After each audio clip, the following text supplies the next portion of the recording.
to order the Carroll County Commissioners meeting of May 16th. Will you join me in the pledge, please?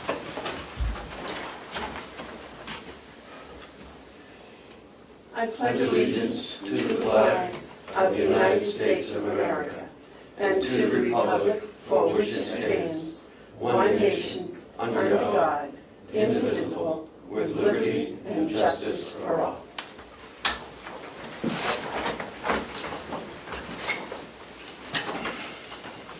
I made a motion on the minutes for May 2nd. Moved.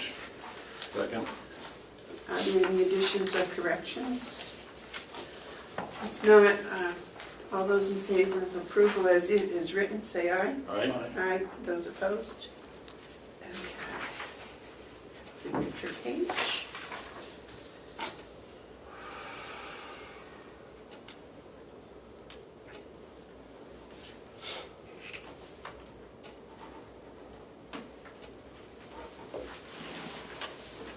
I don't have a pen. You need a pen.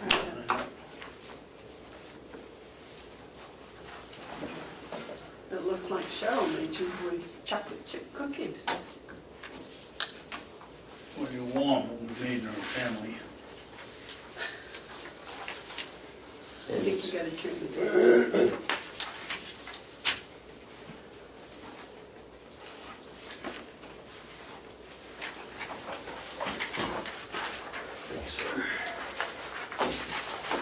Is there any public input? Yeah. Was the agenda to have Jasper talk first, or did I get it wrong? I'm sorry, what? So, yeah, I have a public comment. Okay, would you stand and give your name and town, please? Sure. My name's Cherie Sullivan. I'm in between towns, Innerville and North Conway at the moment. Could you speak up, ma'am? Excuse me, so we can hear Sure. you. I'm Cherie Sullivan. I'm from North Conway, I guess, today. I just moved. So, takes me 45 minutes to get here, and my conversation in the car went really well. I do get nervous when I talk publicly, but I'll just take a few minutes. I was disappointed to hear that the commissioners weren't going to sign on for the lawsuit against Big Pharma. And primarily because I was twofold. One, our county needs the money. It's probably the least funded crisis we've ever had. Two, the decision that I understood, part of the decision was made through information that wasn't informed. Referencing teletalk as a place to get information isn't appropriate. And the specific teletalk, was filled with information from people who are making comments that were further stigmatizing opiate addiction. So, I just want to say, and I read the lawsuit that Stratford County signed on to, as well as Concord and some other communities. And I'd already been doing my own research for quite a while. From 1991 to 2011, the prescriptions for opioids, legal prescriptions tripled from 76 million to 219 million. And that also fueled later on in 2005 to 2009 the illegal market. But the addiction crisis is directly connected to Big Pharma's marketing of opiate prescriptions. Purdue in particular doubled their sales force, expected 70% of their sales to be OxyContin, 70%. During the time that was happening, deaths from overdose rose by the same percentage as the increase in opiate sales. There's a huge and very direct connection to Big Pharma for this opiate crisis. A lot of people have a picture of opiates as illegal drug use, and yet 75% of people who do become addicted to opiates get them from a prescription. This is different than the 60s. In the 60s, it was the opposite. People were accessing heroin, directly. So it's not the same drug crisis. And if we have a chance to sign on without any cost to a lawsuit to benefit our county, we need it because we need the help. But also the problem is when we have public servants further the stigma of addiction by using comments such as accessing teletalk for information, we further stigmatize people getting the help that they need. It justifies what I'll call the haters, the people who need someplace to blame their anger, so they always pick the most vulnerable populations. We see this all the time. I've worked with individuals with disabilities, and I can't believe the stigma towards even kids who need help. I know professionals, doctors, families, valedictorians, athletes, high school athletes, star athletes, who have been impacted by their use of opiates. First from a prescription. I know from them directly they were never told how addictive those medications were or given other options. I was handed opiates to give my son after he had his wisdom teeth pulled. So I've been doing this for a while. I know this industry well. You can probably imagine my response. Because I was like, excuse me, did you do this first? Why would you go there knowing the crisis? This is during the crisis that we know it. These people know better, these professionals should know better, but to be honest, they don't. And we say that addicts should know better and that they're making choices, but to be honest, they can't. They can't because opiate addiction, just by the science alone, is probably one of the worst addictions you can experience, and it's something you can't walk away from. So I'm afraid first that, you guys have already done so much for the opiate addiction, I have to say first. Thank you so much for helping the jail get access to treatment. What you've done there is amazing and needed to happen. And I saw it happen, when it was going on. And the people you have working at the jail get it, and they're working hard. But when you put up barriers that furthers the stigma, and when you prevent access to funds that might help, it's like you're, it's not consistent with the message that you've already sent. I do appreciate that there was some support for the lawsuit. And I know there's a lot of people that can inform you further about what this addiction is and why we have to reduce the stigma and why we have to do everything we can to help. I will tell you, Judge Broderick will be here and he will tell you what he was told. Tough love for his kid who was experiencing addiction, only to find out that his son's experience with addiction was self-treating a mental health issue, anxiety and depression. That's how a lot of people get there. We know the poverty in our community. We know these $10 to $12 an hour jobs don't pay for insurance, and people can barely get by.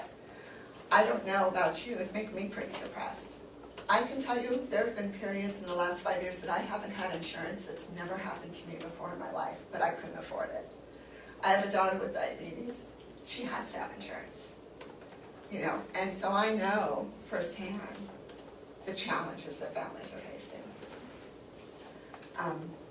We need your help. I know someone had said that you can't bring this up again now until January.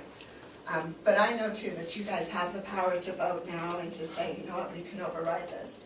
Because we do know, we have seen the deaths in our community. Young people that aren't going to grow up and be here to make a difference. This isn't going to stop because kids are being born addicted. It's a chronic illness. If they get exposed to opiates later, they're going to have a real hard time overcoming that. We're talking generations now. And it may be that it takes a long time to get this money. Maybe we don't, but we're not going to lose anything. The attorneys are clear that they're not going to charge our county. And if you guys turn it down, I'm going to go to at least my town and ask them to sign on. But the problem that you have is our county is long. We've got a lot of small towns that might not participate. You have some of the highest prescribers in the middle of your county, legally prescribing. You may not realize how many seniors are getting opiate prescriptions because that's what their doctors went to first. And they're not going to transition into something else because you can't treat them for their addiction to opiates. It wouldn't be fair. It would cost too much. There's no place to go. So they're going to be on maintenance for their opiate prescriptions, for their pain, and getting it legally, while others aren't getting that same access. And they're struggling. 88% of people can't get access to treatment. That's a reality in our state. We're number 1, 2, or 3 in our state. Our county, number 3. It's a small county. How is it that we have such a high percentage of people needing opiates? I don't think so. So I'm just coming to ask you to please reconsider. I'm asking you to consider a motion to please join the lawsuit. I'm asking you to please consider, the information that you say in public and how it might further stigmatize such a serious issue. And I'm offering myself, and I will find you whatever experts you need to get the right information. If you were making the decision based on something else that, they said there was better reasoning, I wouldn't be here. But I drove 45 minutes here. I'm not even working in the industry anymore. I've never had an addiction, I don't even use pot. And nobody in my family is experiencing it now. But I've sat across from too many families and seen too many people suffer. And nobody else is here, I think, for this issue. But we know it's the number 1 issue in our county and what's on everyone's mind, from emergency services to our hospitals, to our schools. So, that's it. I'm just asking you to please consider. Thank you very much. Thanks. Mr. Babson, you have a comment?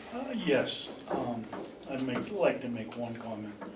Ms. Sullivan, I just want you to know, I didn't answer the teletalk. I didn't even read it, so my decision had nothing to do with what was said on teletalk.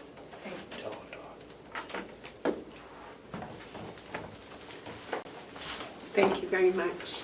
Is there any other public input? Damon?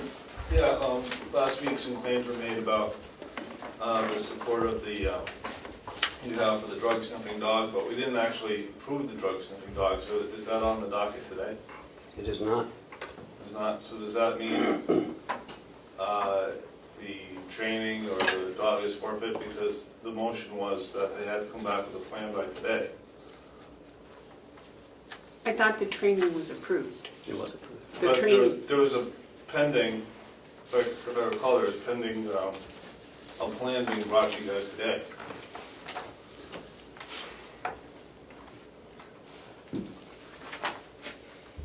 no, it's in the minutes that Commissioner Hounsell motioned that the training budget to send Sergeant Collis to San Antonio for canine training, June 18th through the 29th. It was seconded by Commissioner Babson, and all in favor, so voted. Or the dog, there was supposed to be a plan presented by today. That was a big part of the discussion last week. Commissioner Hounsell? Yeah, we are looking at some point to have a memorandum of understanding to look at. That is taking some time because there's some details that have to be worked out. So there's no MOU today, but there will be one. It just won't be today. But you're right, Damon, we did ask for something for today, but it's, I'd rather wait and have it right than to try to prepare it at a meeting, so we don't have an MOU to discuss. And the other question I have on Robert's rules, actually I have 2 questions. If the motion to reconsider was not passed unanimously, does that make a difference? And also, I can answer that. would it be possible for the commissioners to, for the sake of this particular vote, lift the Robert's rules, reconsider, and then put the Robert's rules back again? I can answer the second one. We voted to use Robert's rules, and I think that means that we have to use them for the whole duration of all the meetings. You had an answer for the... The time frame for reconsideration has passed. The rules don't allow for reconsideration, but there is a motion. It's called rescind the previous action. That takes 2/3 votes, which is easy enough here because 2/3 is also a majority. But a motion to reconsider would be out of order. A motion to rescind the previous action would not be out of order. So it'd be possible to do a motion to rescind the previous action on reconsideration, or how would there be a parliamentary way to bring this issue back up again if we're so inclined? Yes, Okay. I just told you. With a motion to rescind previous action, I guess would the previous action be Robert's rules, or would it be the previous action to bar reconsideration, or would it be the previous action to not join the suit? Or would it be a combination of all those things? Each one would have to be addressed individually, but I think the one to bar action would have to be addressed first. Okay, thank you. Am I correct? What would it take to I've been get that studying. motion? Very good. Would it take anything, what would it take to get that motion? Um, Public comment, people, Someone would I have to can get make it. people here. Someone would have to make It's it obviously second. really, The really board important members issue. would have to make it second. I could make the motion and would happily, but I need a second. And I'm not sure that I would get it.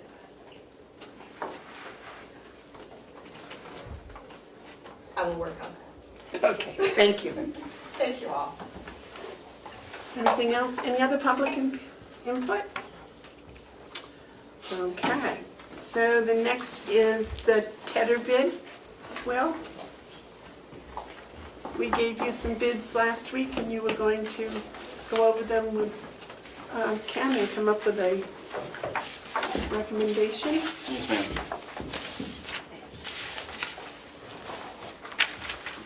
Take one back down, there should be enough for Ken and Cheryl, I believe.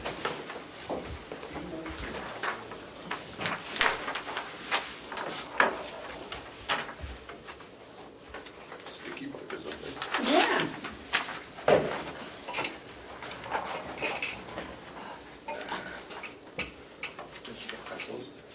I did, why not?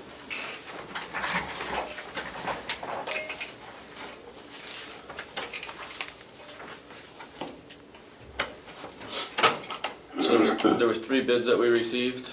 The first one was the ash, and then a Kubota, and a Citrix. I'm recommending the ash, not just because it's the cheapest. I mean, it did come in the lowest, but it's just a really well-built tedder. Looked it over. I know some people that have them and have been using them for a few years, and have given me some opinions on their opinions on them. And I just think they're a very nice machine, very nice looking machine.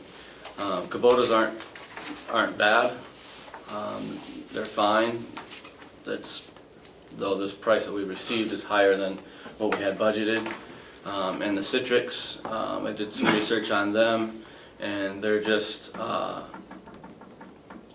the reading I got, they're just not as heavy duty. They're more for a lightweight type hay, maybe like a second crop hay that's not as thick. They're better for situations like that versus, you know, a lot of what we do, especially with the fertilization program we've been going with. We're getting a lot thicker hay, taller hay, a lot more volume out there, and just a lot of the reading I've done, and I've talked to a few people about them, and they're just not as well built for that style of what we do. Not trying to say that they're a bad tedder, but they're just not the tool that we're looking for our conditions, in my opinion. So I would recommend that we would go with the ash. It's an 18-foot tedder. It's got all the requirements that we asked for in the RFP. It's got the hydraulic fold and tilt. They're well built. They're built in Pennsylvania and the USA. So they're a good tedder. David? Yes, Madam Chairman, thank you. One of my other activities is, it's my turn to be chairman of the Board of Trustees at the Remick Museum, and we bought one of these #1s here from Bliss Farm 2 years ago, and it's just been a joy. Heavy duty. It's worked every time that we've needed it to work, and I don't care whether it comes from Vermont or Pennsylvania or with a better machine, the Silex. I have one at home, and It's not quite as stout as the one from Bliss Farm, and all I can tell you is the one we bought, which is the number one here, is really put together. Is that a motion? I'll make a motion that we accept the bid, I guess it's Bliss Farm is the correct name, for a Esh 18-foot tedder, not to exceed $6,500 with free delivery. Second.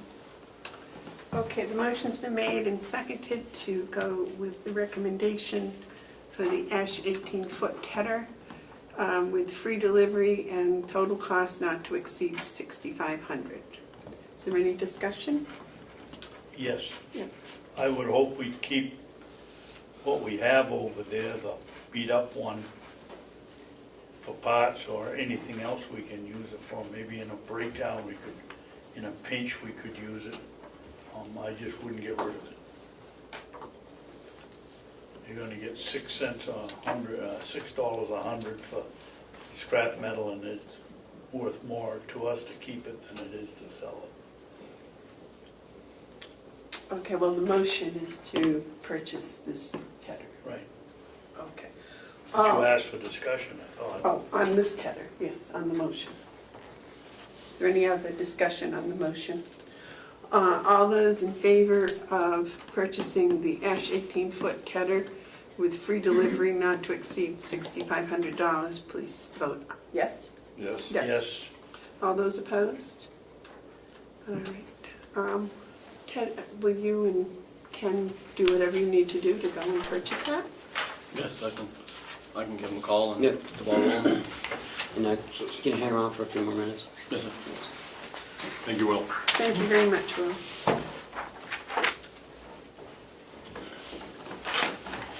Okay. Madam Chairman? Yes. I had it under Commissioner's comments, but while Will is here, maybe he should explain. I guess Ken wants to. Yes, Ken? Can we just move on to the next one and then after, I'm gonna bring it back up after we open up the parking lot bids, Okay. if that's okay with you. Because I gotta get Alan, Oh, Al okay, out yeah, here. oh, yeah. Thank All right, you. I'm sorry. Go ahead. thank you. Okay. All right, so next on the list is Al Poulin. Would you come and join us, please?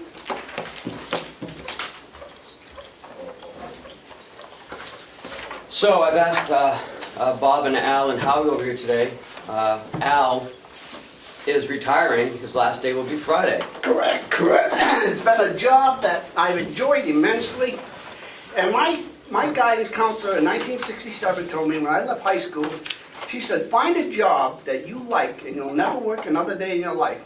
Well, the first job lasted 38 years and it was a production job. It was difficult. But when I came here, I fell in love with the county, the residents, the staff, and our new digs. And it's been a blessing for me. And I can't thank everybody enough for allowing me to spend some time here, 13 years, with the people that I care the most about. Thank you very much for 13 years of wonderful service. Thank you. Thank you very much, Amanda. David? I was going to do the same thing. Thank you for being an excellent employee, and I'm going to give you a little advice. Don't look for a job as a singer. You know, I don't think it's in the cards for me. You know, I could have hired a professional to sing a song of how I felt for those residents, but I don't think it would have meant as much if it came from a private person that I'd open my wallet and paid them.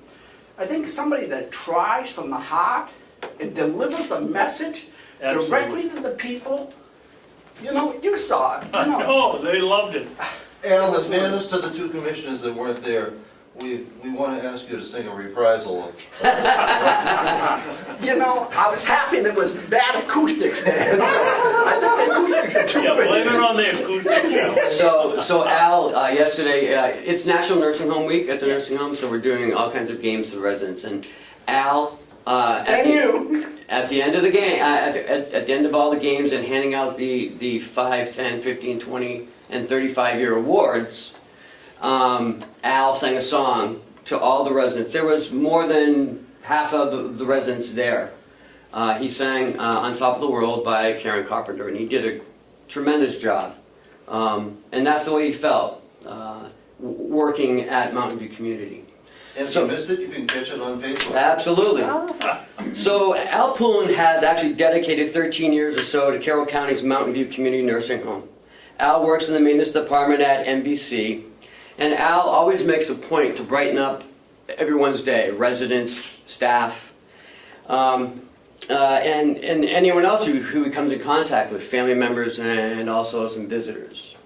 Each new admission that would come in, Al would greet the family with a smile and then bring their personal items into the nursing home, all the while telling them about how wonderful Mountain View is and, you know, how to move around the facility.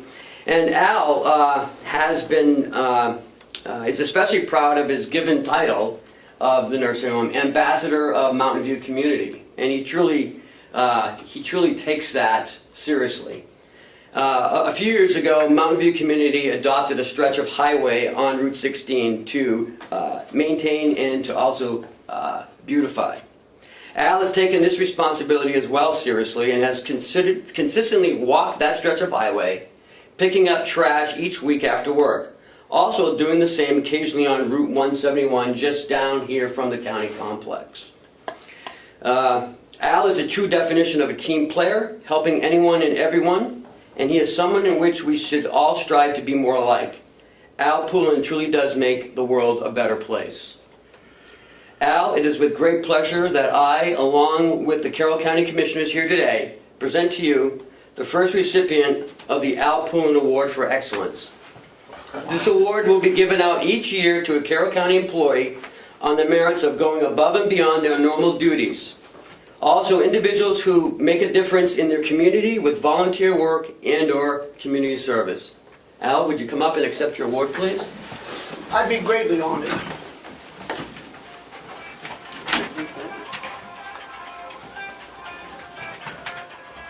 I should go to the chair first. Congratulations. It's been a pleasure being with you and sharing my time together with all of you people in Carroll County. And after I leave, I'm still going to remember that stretch of highway. I'll be taking care of that. You'll see me. I see you You'll see me there. Give that to me. All right, this is your award.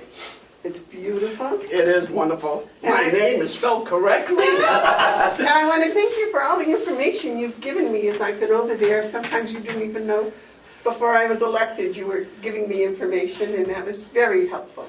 You know, it's not only you, Amanda. It's everybody that comes through there. I'm so proud of the people and the wonderful residents in our beautiful home that we have for these people. Can you imagine working your whole life, Amanda, and be relegated to a place like that? It's just beautiful, just beautiful.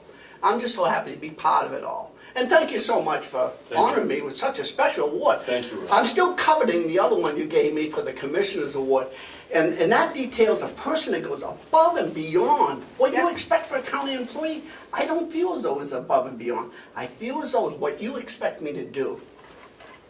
Thank you so much.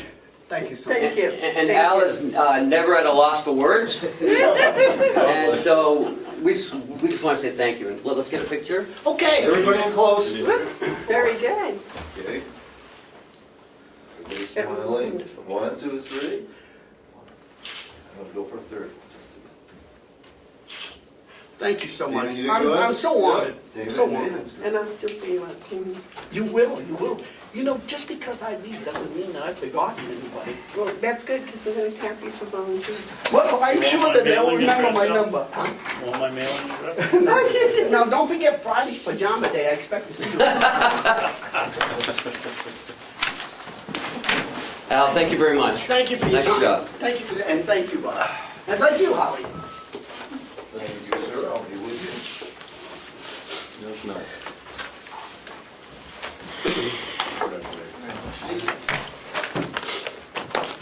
It's always nice when we can do that for a long-term employee who does such an outstanding job.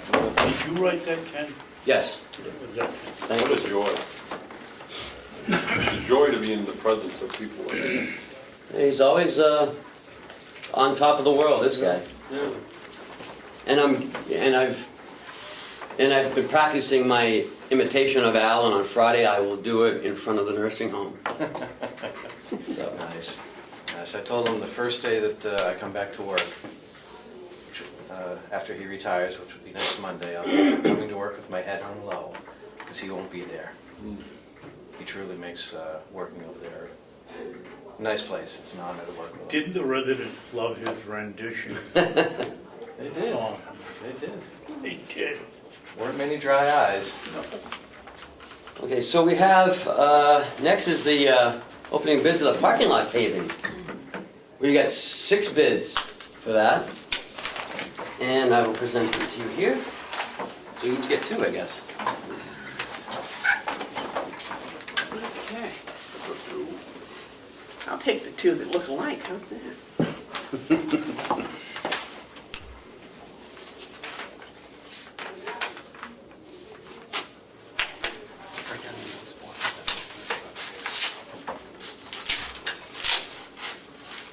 Well, I'm sure I've got them winning one over here. I haven't opened them yet. I just feel like I have there, David.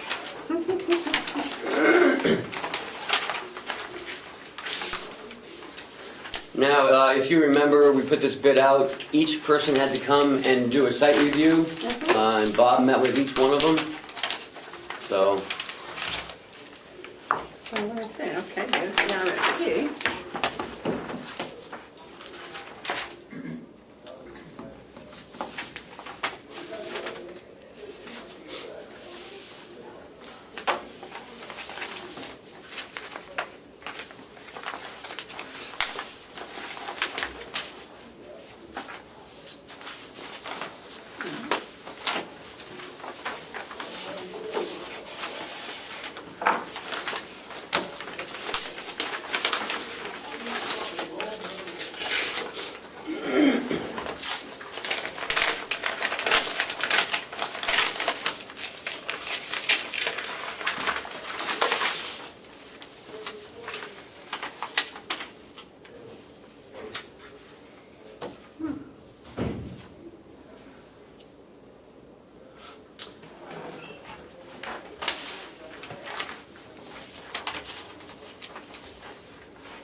Mark, would you like to go first? Yes, I have 2, and I'm just going to read the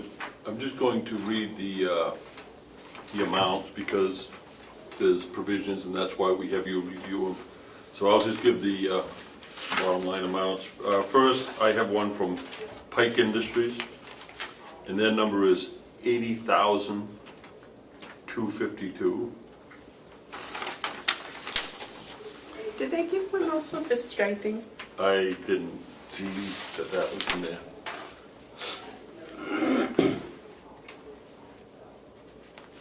No.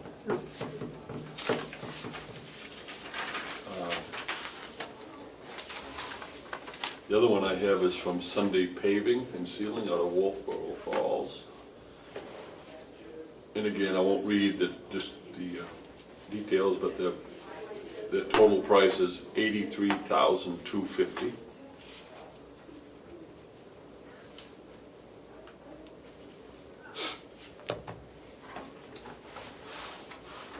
No striping in there that I can see. They do have optional striping, excuse me. Optional striping. $850. All right, I have Bryant Paving out of Meredith. Their cost is $79,800 with optional paving $580. And I also have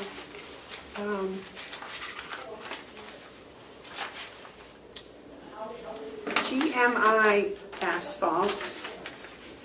TMI? G. GMI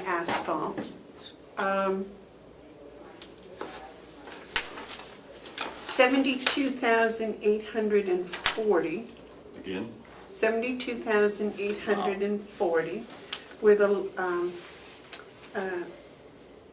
marking 735. 735. 735. And they are out of Belmont. David? I have advanced paving, they sent the copies, did you people get copies of yours, or just one copy? These people sent a copy for each of us if we want to pass them down. Pike sent one, Sunday sent 4. Well, Yeah, I have 4 also, but I didn't want to pass those out because I figured they would confuse our bids. I'm just gonna turn them all over. When you make a decision, you can give us Right, their then, copies, yeah. right? okay, I'll put them back together. I have advanced excavating and paving from Suncliff, New Hampshire. The estimated total is $100,708.95. If it's Ken, I guess we could round that up to $100,709. The estimated option of striping is $1,750.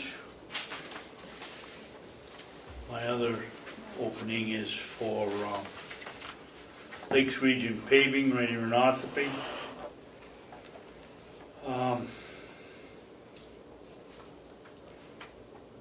They don't, I guess they spell out some of the things that the others haven't, but their total is $88,800 and they don't have any option for striping. All right, so the apparent low bidder would be GMI out of Belmont, but we'll let Bob peruse these with Ken for the week and come back with a suggestion. Lakes Region also wanted half down before they started the job. No, excuse me. I think there's some problem with the math here. 88,800. Then it says deposit 30% of the total, and they have 44,400 for that. Balance upon completion, 44,400. I would call that 50%, even with Robichaud rounding up. Well, those are good numbers. What was Basic job. the budget, do you know? 91, or 92. I rounded down. So we're, okay. Oh, yeah. 92 with the striping? No. Good. Oh, it's good. Yes, David? Madam Chairman, I don't know how you go about this, but I'm seriously considering abstaining from a vote on the parking lot. I've been sort of opposed to redoing it since the day I got here. Prices just confirm my feeling that maybe there's a better way to do it. We have a few holes and a few rocks and dig them up and pave over it, fill in the holes and pave over those. And maybe, I don't know whether we can do it any cheaper or how long it would last, but I think a project of this size really requires some deep thought. And I'm tempted to abstain when the vote comes up. Okay, so noted. And that's because I know we have to do something out there, I just don't know that this is the solution. We'll wait for the recommendation and I'll, I want to join in that discussion. I'm encouraged that it's less than our budget. But when Commissioner Babson speaks as he does, I've learned that it's, I'm gonna slow down a little bit, find out if this is the proper way. So I'll wait your recommendation. I might suggest you put some reasoning in there too. Yes. I have faith that before it was put in the budget, you did a lot of research, so really good at that. The next is for the mattress RFP. I'm sorry to do this, but can we go back to Will so I can get Will out of here now? Where was he? Well, it was in David's commissioner, but I want to bring something up that occurred, so I need to. You can stay right there, Bob. Will, why don't you come back up real quick? So last Friday, apparently, Joe Duchesne resigned. So we have currently no one to watch the inmates when they're out on the work detail. Will and I and Jason met yesterday to discuss what we could do, using maybe a correctional officer or how we can do this in the interim. We've only been getting 1 or 2 inmates anyways, so currently it's not a problem with Mark or Will watching them. It's when we get more than 2 or 3. And when we start haying, we're not going to have any of the labor to take the hay off the hay wagons. So we just want to keep you updated to what's going on.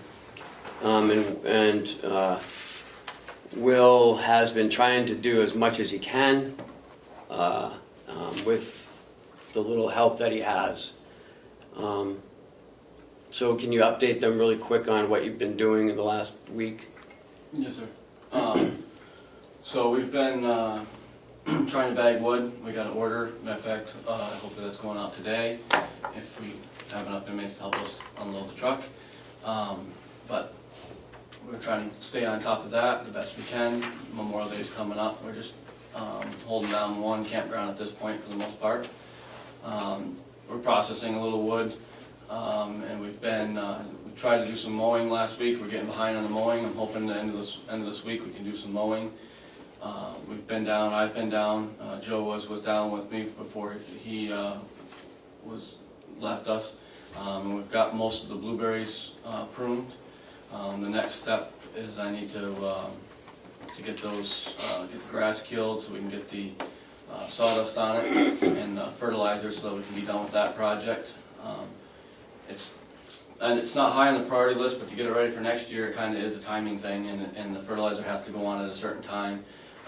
Otherwise, we induce growth too late in the summer that gets winter killed, and we're harming the plants. So there is kind of this balance that I know it's not a top priority, but if we're going to be moving in that direction, I got to keep working at it. So that's kind of where we're at. I mean, we've had The water tower. Oh yes, the water tower.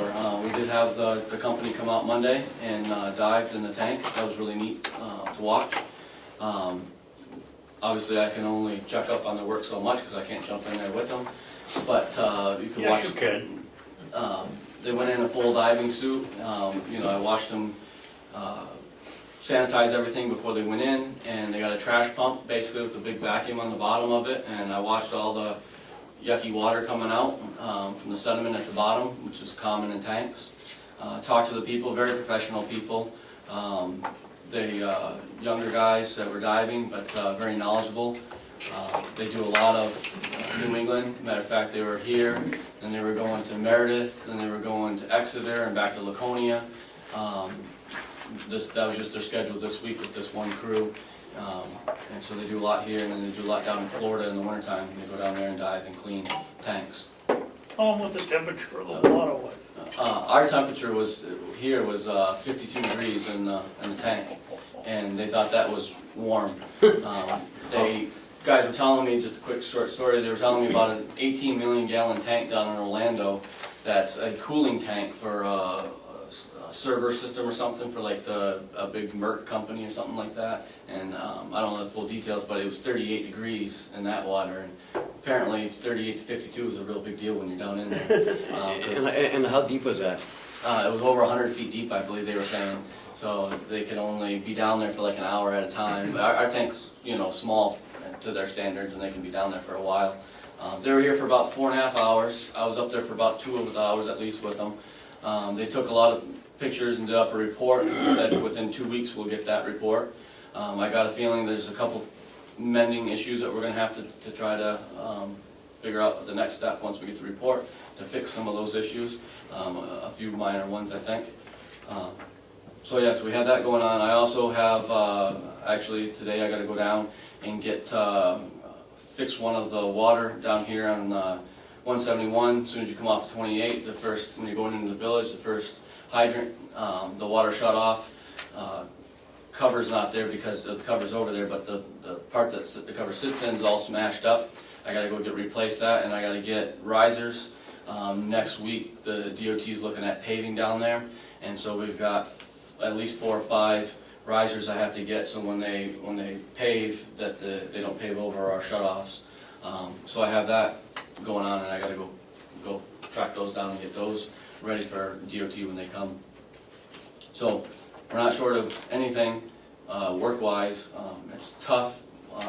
We've gotten used to having 2 operators to do things while a 3rd person's watching inmates, and now we don't have that. So even though we have 2 people, one constantly has to be with inmates if we're going to do what the inmates are doing, so that leaves us down to just 1 operator.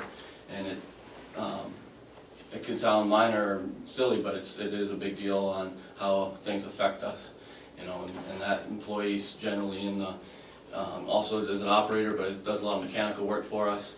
When I'm trying to run around and do water stuff like I gotta go do, then I'm not here to be the 2nd operator.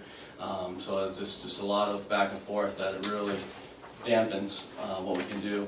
Not to mention, like Ken said, once we get to hay season, normally this time of the year it's not uncommon to be low on numbers, and then by the time hay season runs around we kind of start to pick back up. And the time I've been here I've seen these up and down swings, but the problem is we haven't had much of an upswing, and the upswing we have had is 3 to 4 inmates, which still isn't really enough for the haying. I mean, we should have 5 to 6, and I haven't had more than 3 in probably 8 months, 6 to 8 months. So I don't know, hopefully it swings back up, but if not, we're gonna have to figure something out, and it's gonna be tough. What about hiring a replacement? Yeah, but that's the problem, Joe was perfect for this, but we may be able to find another one. We're not sure. We're going to put an ad in the paper. It's only. What about in putting it on Indeed? Yep, that's what we talked about as well. The hours are flexible. That's the problem. It's not set hours because we don't know when it's going to snow. We don't know, when we're going to hay. We don't know. So we are going to try that, but Jason's also going to help us as well. So hoping it's only going to be temporary. But I would suggest that go on Indeed as quick as possible. This brings up my commissioner update, which is the Lands Committee was turned down for the grant of matching funds for the feasibility study. So, because the Land Committee was an ad hoc committee formed for investigating and designing the requirements for the feasibility, the RFP for the feasibility study, they were kind of like, well, now what do we do? And one of the suggestions is that they would like to continue working on finding uses for the county's lands. They'd like to continue working on the trail system. They would also like to continue working, trying to find some volunteers maybe that would work with the blueberries to help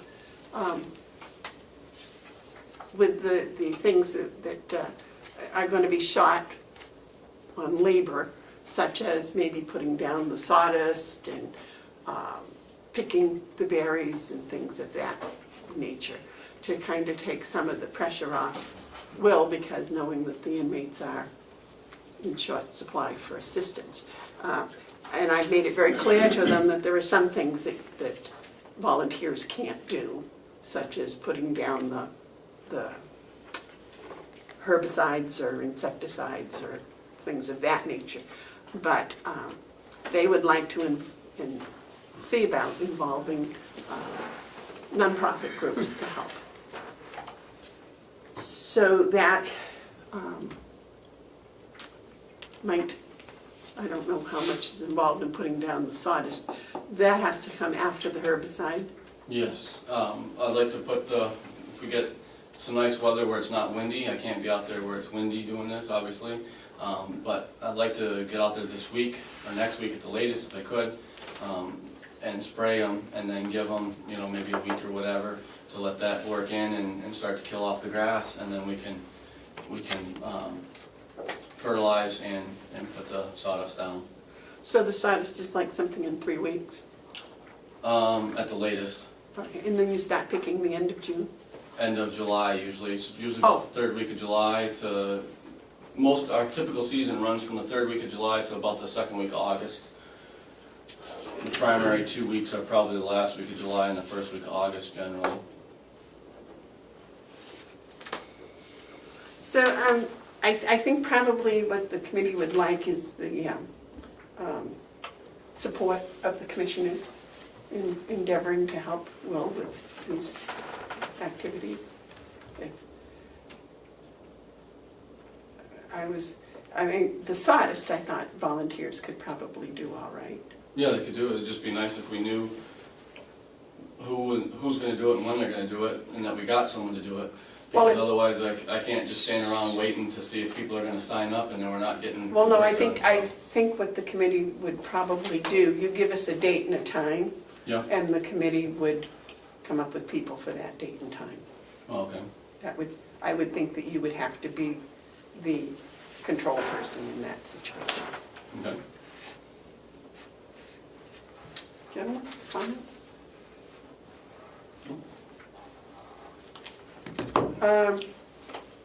May I make a motion that the commissioners support the Lands Committee in their efforts to help Will with his projects that are running short on help?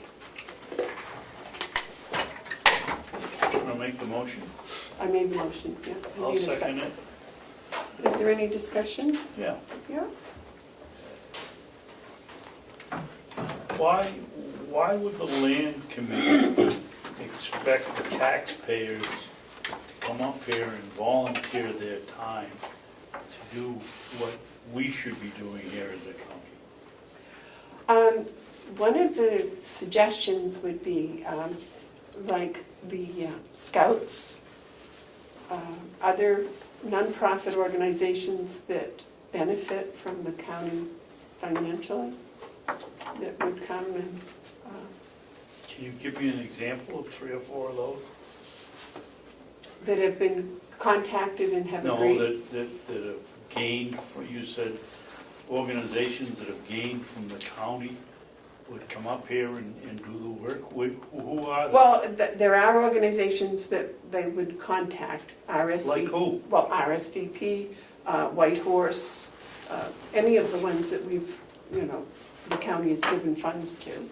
Plus, I think the Scouts, 4-H, things of that nature, are what is on their list to talk to.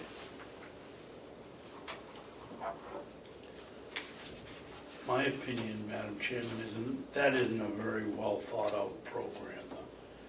Well, These people have everything else to do. Why would they be coming up here and contributing their time when they're trying to get, you can't have RSVP, they're 60 years old, they're gonna come up here and shovel sawdust under the plants, or maybe, or 4-H that they've got clubs, you've been on the board up there, they might come down here, but we need to have a more specific plan than that, I think. well, I think that the Lands Committee might give a more specific plan if they knew they were going to get the support of the commissioners. because the committee was actually formed to come up with an RFP for the feasibility study.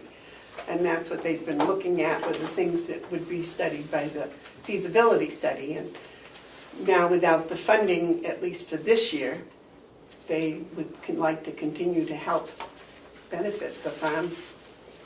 Well, we had the Commissioner of Agriculture here the other day, and other than Steve Knox, I don't, and Mr. Drew, and I forget the lady with the horses, the land committee wasn't here. I mean, you weren't here, McConkey wasn't here.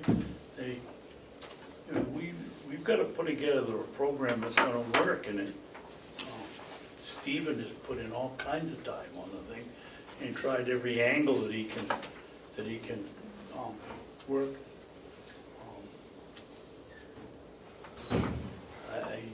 You know, and we don't have the help to do it well. If we're gonna try to help, Willie's working all the time. He doesn't have any help. He has 3 inmates this week, and one of them's done Friday, isn't he? Or was it? Today, one was gone today, and the other one didn't come to work yesterday. I don't know if he was hurt or what his excuse was, but So we're down to basically 1 inmate 1 to 2 probably. and two people to run this complex. The lawns aren't done, the shrubs aren't clipped.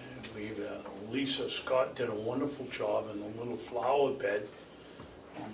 But we can't do all this stuff with no help.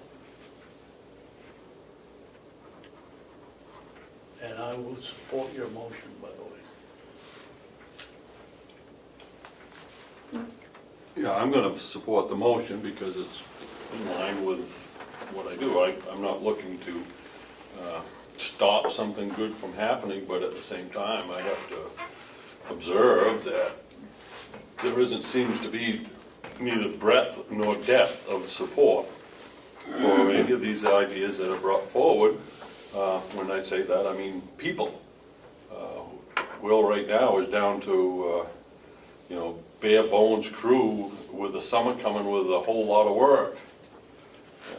The hay is much more importance to me than the blueberries. There isn't a nickel to be made on the blueberries, but at the same time, there's a beautiful field and it ought to be maintained to some point. But as far as going out and expecting a labor force from people who are already stretched with their volunteerism and other activities, I think is not good planning. It's not sustainable. You can only expect so much from volunteers. So if this is going to be an operation of the county, at some point it has to be done in a way that produces revenue. If not, then I have to scratch my head and wonder why we're trying to fit this into county government. And I think our attention needs to be placed towards other things. Keeping these grounds looking good during the summer is important. The flower beds, the mowing of the lawn, that sets a good tone. The blueberries just seem to be something that we can't seem to put together. And but I'm not going to oppose your motion. I think if you get the few good people who are trying, then we should encourage them. But at some point, there ought to be some sort of evidence that there's more support than just a few people who are engaged currently. Again, Commissioner Babson points out, the low attendance when the commissioner of the New Hampshire Department of Agriculture is coming specifically for a problem, not a problem, an issue that has been on this county for a number of years, and yet, I give all kinds of credit to Steve Knox and the people who are doing their best, but this feel-good stuff is starting not to feel so good. Well, the Lands Committee is made up of 6 people. 2 of us were not able to attend on Monday, that is true. But we have been attending almost weekly meetings, so Monday was just an unfortunate example of Mr. McConkey had commitments in Concord, and I unfortunately had a small farming emergency that I had to address, so was not able to attend. My comments weren't critical of the committee. My comments were meant to point out that other than the committee, there doesn't seem to be a whole lot of enthusiasm from the population of Carroll County. Well, Doesn't seem to be. I haven't observed any. okay. So the motion's been made and accepted. All those in favor, please say aye. Aye. Aye. I will probably speak with you before the day's over, and we'll see what dates we can set. But Yes, ma'am. probably we'll try a couple of three that you think would be convenient for you.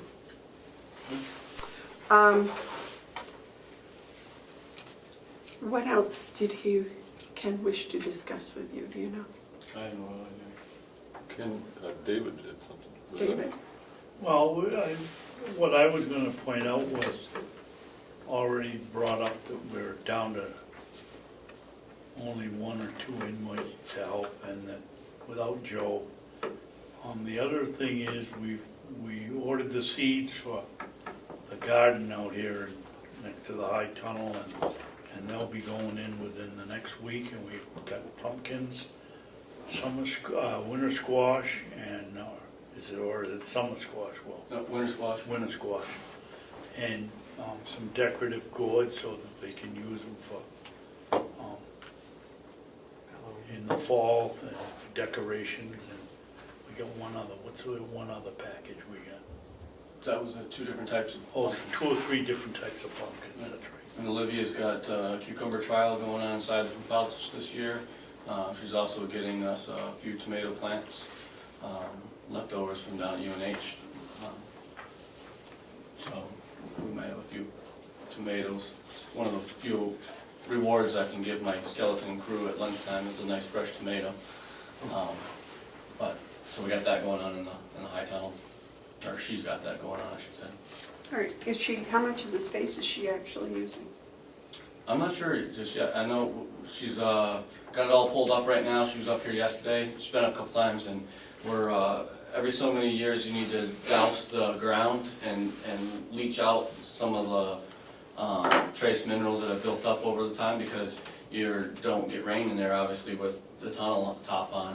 And so this year is one of them. We got the sprinkler going down there now, and we're going to move it in 3 different sections and douse it like a day for each section, and try to leach some of that out, and then she'll be putting it back together. I think there's basically set up for 5 rows. I think she's looking at using at least 4, I thought is what she said yesterday, but I'm not 100% sure on that. Okay. Sounds Yeah. good, yes. One of the things I'd like the 2 of you to do is put some thought into what we do. We're going to plant a whole bunch of pumpkins. Are we gonna try to get Hannafords to buy them? Are we gonna give them to the employees? Are we gonna sell them? What are we gonna do with them? We can get rid of them. It's just a matter of whether we wanna get revenue for them or we wanna make our employees happy. How many pumpkins are you planting? A lot. Most of the garden will be, I'd say we don't count our pumpkins until October when they're out. That's my advice. How big an area do you have tilled up? It's at least a half an acre probably out there. I'd like to make Yeah. a comment on Yes, ma'am. the reason that we would have any type of enterprise to grow pumpkins. The primary reason is to generate revenue. That would be my thought. Now, what I've normally seen when I look at pumpkin fields is that no one ever harvests all the pumpkins that are in the fields. Right. And those usually become gifts or decorations or something. So I would say the proper course is to sell as many as you can wherever you can, and then give what you don't sell to people for their enjoyment. Just a suggestion of what we've done in the past, and this whole garden pumpkin project, by the way, is not my thing. I got too many other things to do. Commissioner Babson has been down helping and doing a lot of this, taking it on himself. But we've loaded them up on a hay wagon in the fall, and on like payday, we've put it out in the past to the nursing home, and $5 a pumpkin, just come pick whatever pumpkin off the wagon you want for $5. Yeah. And we'll bring the wagon up throughout the daytime or at certain points in the daytime.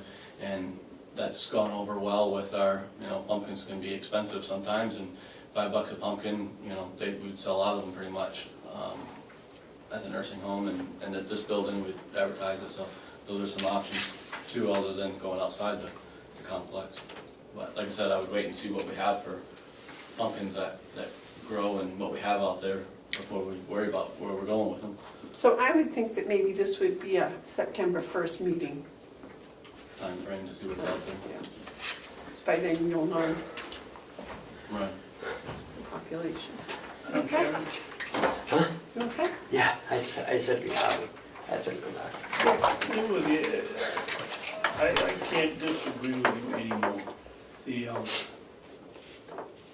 The way we operate here is not proactive. It's just what you said, wait till September.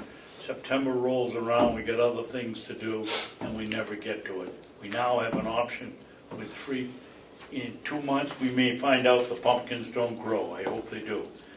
But we should be at least starting to think what we're going to do with it now and not September 1st.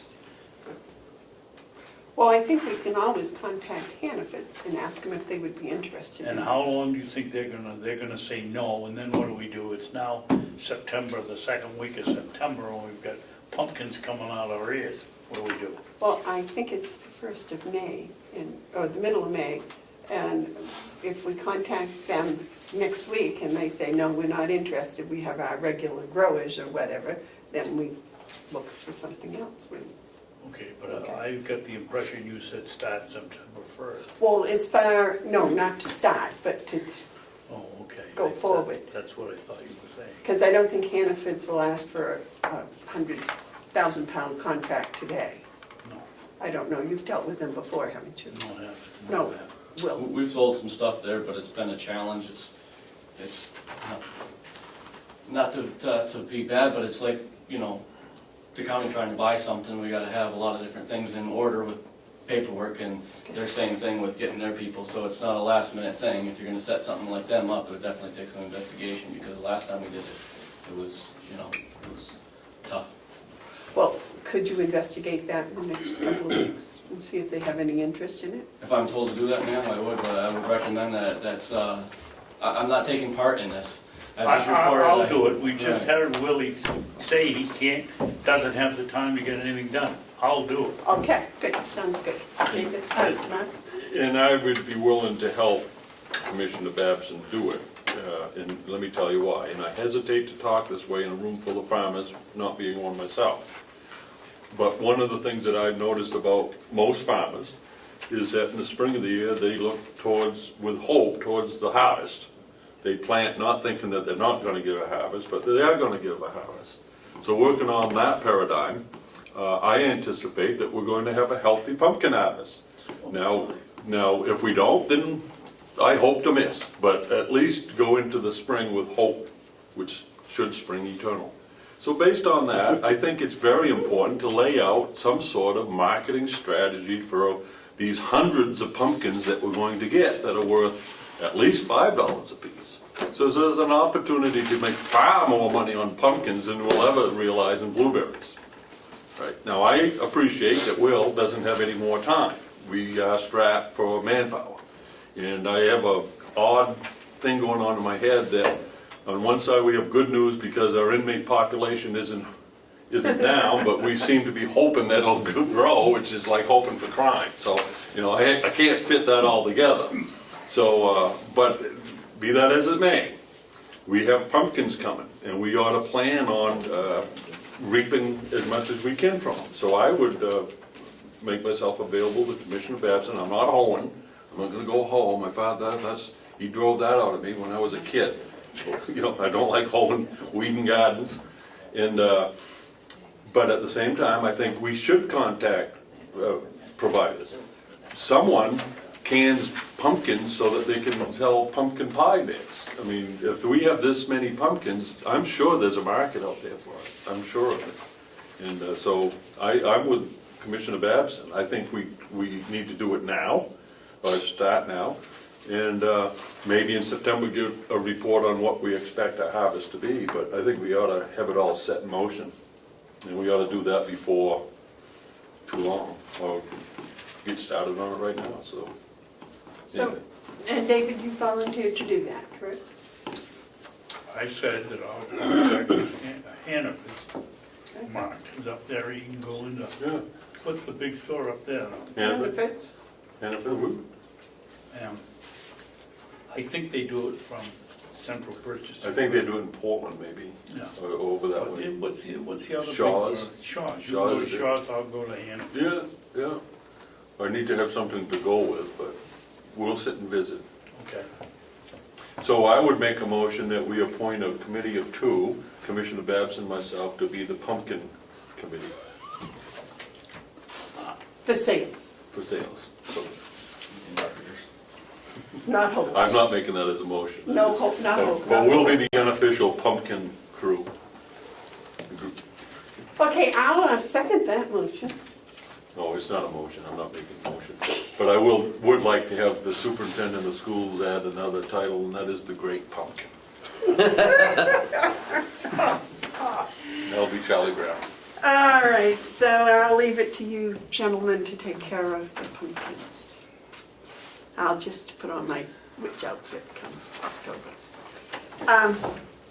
You take care of the blueberries, we'll take care of the pumpkins. Gotcha. See who does a better job. Thank you, Will. Thank you. Have a good day. Okay, so we got through the parking lot. The mattress RFP, I guess, is next. Thank you. Is that what you're here for, Bob? Yes. Mountain View needs mattresses, replacements. 7 years ago, when we moved into the new building, we bought 50 new mattresses, which was half the population. The other 50 mattresses were mattresses that were still good at the time, that were purchased in, in the late 2000s. All of them have since expired their warranties, and most of them are getting worn to the point that they're starting to become a comfort and skin issue. So I'm simply proposing to replace those mattresses. 93 standard mattresses, 4 bariatric mattresses, and So you want to replace all of them once? yes, Mark, you have a comment? We budgeted for this. I did. Yep. I make a motion that we authorize the issuance of a request for proposals for 97 appropriate mattresses.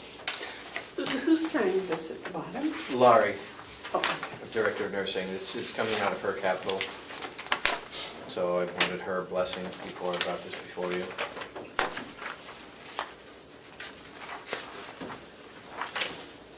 so you made a motion. I made a motion. Motion's been made and seconded to accept the request for proposal. Is there any discussion? Yes, David.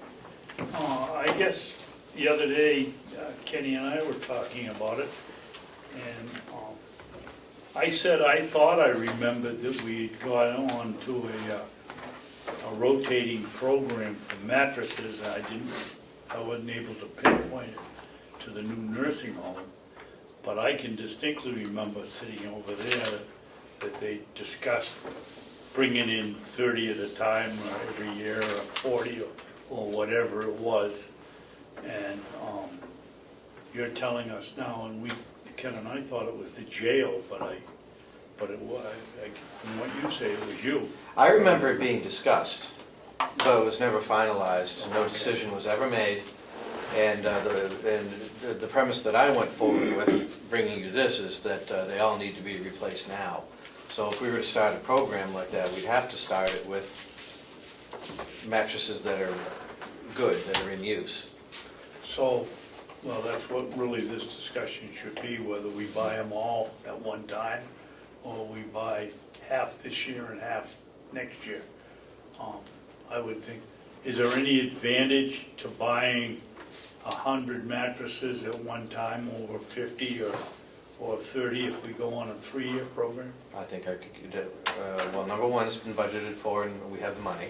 I don't care about that. Okay. The second thing is I believe that we could get a better price buying 97 mattresses than Okay. 50, and take advantage of shipping as well. And I'd be uncomfortable leaving some of those mattresses in the building any further. So you would recommend buying them all at once? At this point, yes, now, because we have mattresses that are old and need to be replaced. If we're gonna start a rotating program, I think it needs to be done before the warranties expire on these mattresses, and get that ball rolling then. But we have to start with fresh mattresses, do you think? Yeah. Just a minute, Howie, can you have a comment? So, my recommendation is gonna be buy all the mattresses and let's start a program. But we gotta start with everyone up on the, you know what I mean? And then every 3 years, boom, boom, or every 5 years. How long is the warranty for? 7 years, Oh, 7 years. typically. Yeah. Yeah, because some of those mattresses are They're way tough. over there. They're tough. Howie? This year, this September, the minimum age on the mattress is gonna be 7 years. Some of them are longer than that because they came from the old Right. building. So they're all gonna be due. So and while the warranty period for some are 7 years, the expected life is somewhere in the order of 5 to 7 years. It's not 7 plus, it's actually 5 to 7. So we're at the outside of the limit at this point. Mark, you had a comment? So I agree with the process that Commissioner Babson has, is that when you have this many quantity, you should harvest a third, although you do get quantity discounts. So I'm supportive of going forward buying all 97 this year, but I would suggest that you plan on year 5 to replace a third, year 6 a third, and year 7 a third. And then you're in that 7-year cycle. What you'll have is probably 1 year where you're going to replace mattresses that have 2 more years of life to them. But that's the cost of getting into a synchronization that works better for the budget. So I'm supportive of this, but let's look at, in 5 years, replace a third of them. 6 years, a third of them, 7 years, the final third, and then you're on that rotation.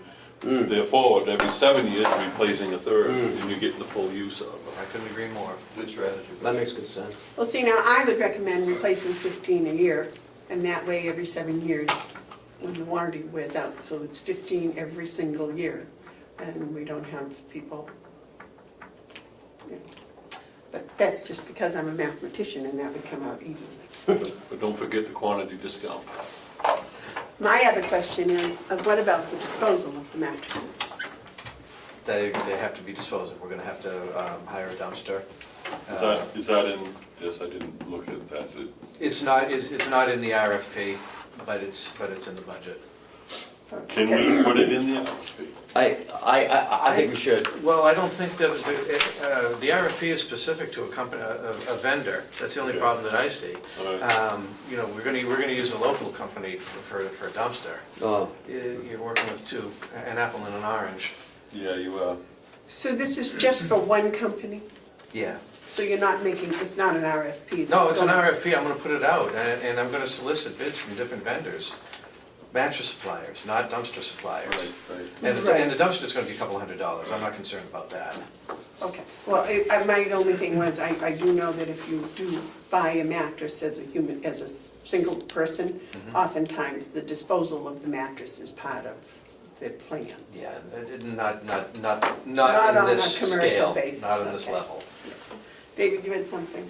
Yeah, I think that Ossipee gets $20 a mattress to dispose of them. So I make sure that it's, you're gonna buy 100 of them, you're not gonna have coffee money involved in it, you're gonna have more than that, so make sure. Well, we have a contract, right, with the disposal company? Yeah, for trash, but I can get a roll-on dumpster anytime I want for an extra fee. I'd make sure I did some research on it and find out what the best deal, which is the way to go. Mark? Yeah, you're right, you can get a dumpster relatively short money, but the tipping fee for those mattresses, Yep.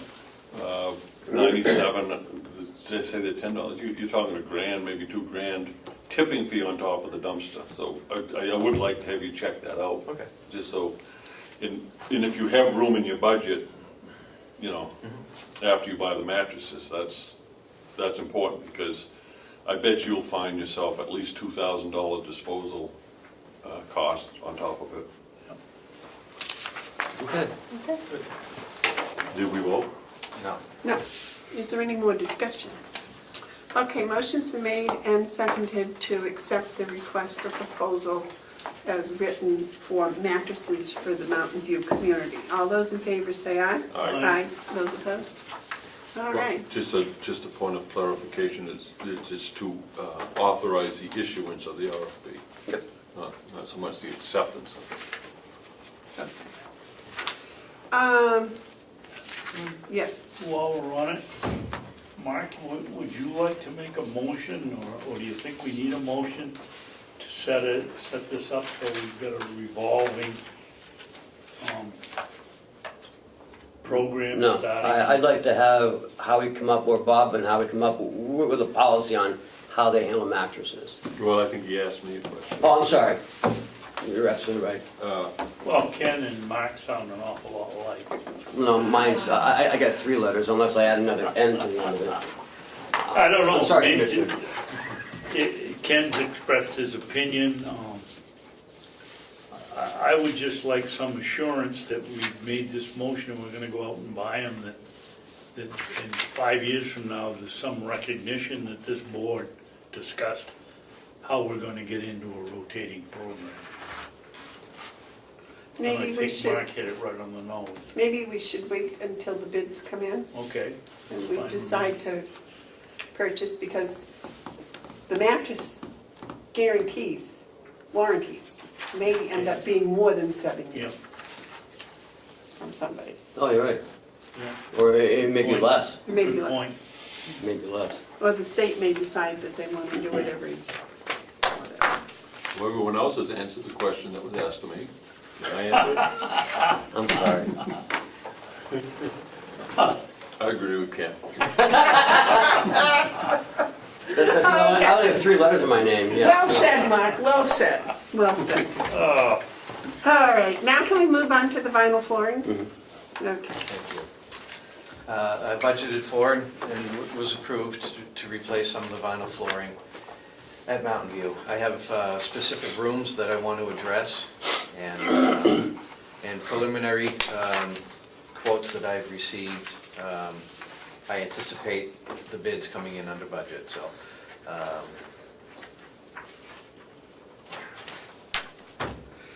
You want a motion before you talk?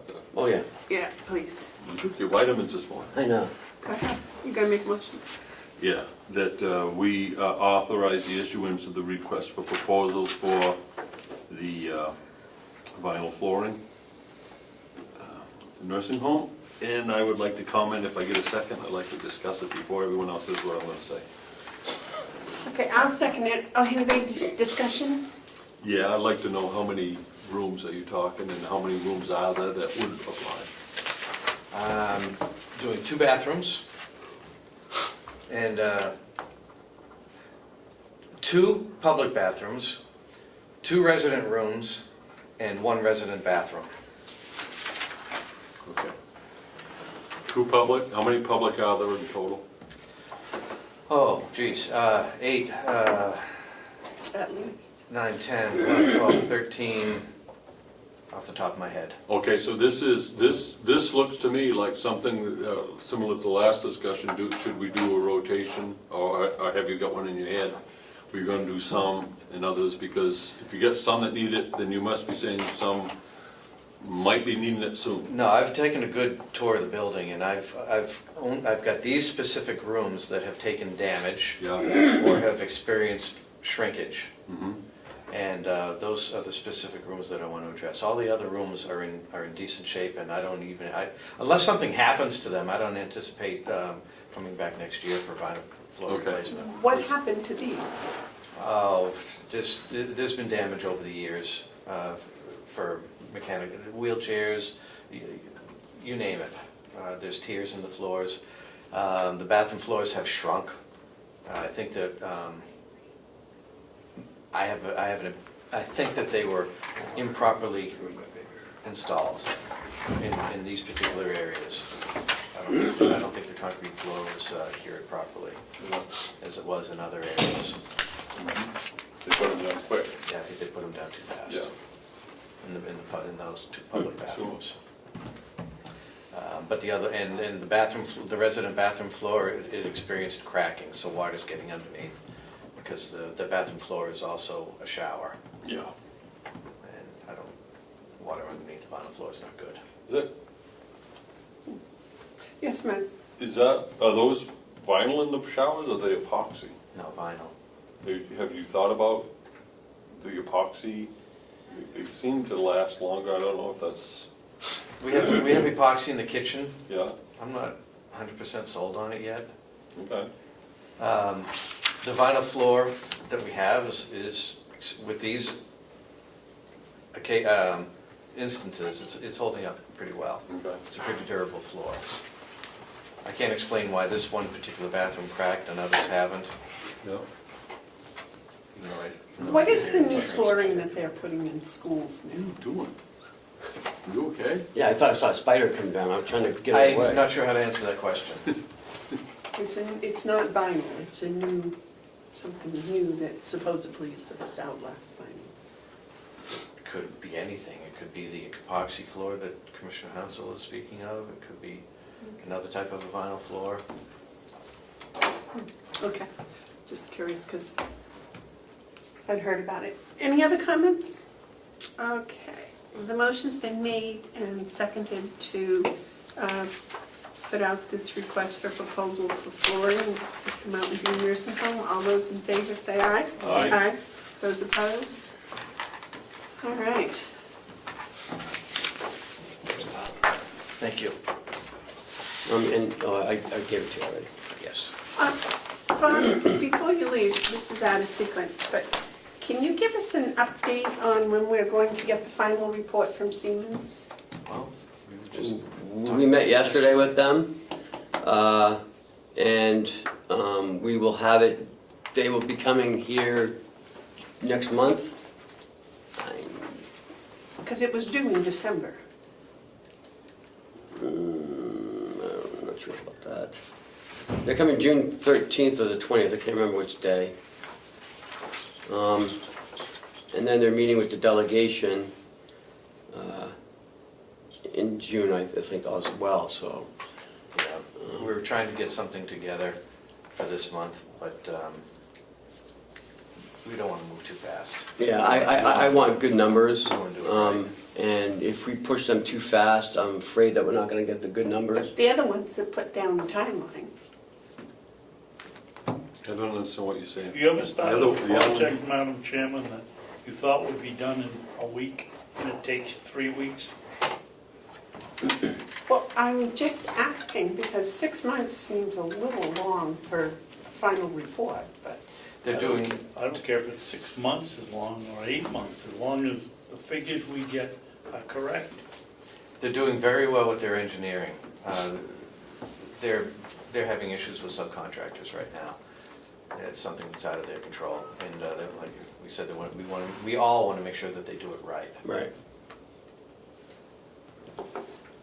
okay, I'd like a I just report want- before they let out RFPs. but that's all I right. just like to make a comment. I think that from my experience of doing this type of stuff for about 40 years, that Siemens is performing just exactly as I expected that they would, and I am absolutely confident that when they give us the final information, it'll be top shelf, and there is no time pressure here. It's a matter of taking the time so we do it right. It's not as though the world's gonna be falling apart if it takes another month or two. So I'm very happy with the process that's taking place. Well, I'd like to get to the solar part of their project before I get out of office. Yes, David? I agree with Mark. For once in our life around here, we seem to be being proactive rather than reactive. And if it takes a little more time to get it done and get it done correctly, that's the way to go. Well, I told him yesterday, I didn't want numbers that weren't gonna be real. Yeah, So I extended it, because I want real numbers. Siemens is a worldwide company. Yeah. When they give you something, you can pretty well be assured that that's as good as you're gonna get from anyone. And, some things you just don't rush, and one of them is you don't always rush if you want quality. And we're into this enough, so I just soon have the quality that's available to us because we're doing business with Siemens, and whoever follows that industry know that will realize that we have a good consultant here. And I'm not gonna rush them or even suggest that they hurry beyond what they feel is necessary to give us a good product. Well, I hope they're more timely with their projects, yes. It will be. And another very important factor here is, it's to their benefit to get them right, because they're gonna pay us if they miss the goal. That So, was discussed yesterday. I don't see what the hassle about, whether it's a week or 2 weeks. And I'd like to consider the timeline as a guideline, as not something that's etched in stone. Yeah, it'd be nice if we had everything follow in that order, but to do it right, sometimes it takes longer. And I sent them all of our 14, 15, and 16 audits. And they sent it to their finance people. The finance people are happy. The banks are gonna come back with a fixed interest rate when they come see you. They'll have a fixed interest rate and everything will be ready to go. When they meet the delegation and delegation approves it, the financing piece, then we can move forward. So everything will be in place by the time that they come and see you. And I'm sure the sun will be still be coming up by the time they get here. I can understand that we gotta pick the blueberries in the last week of July, the first week of August, but I don't understand why we have to hurry to get this one on.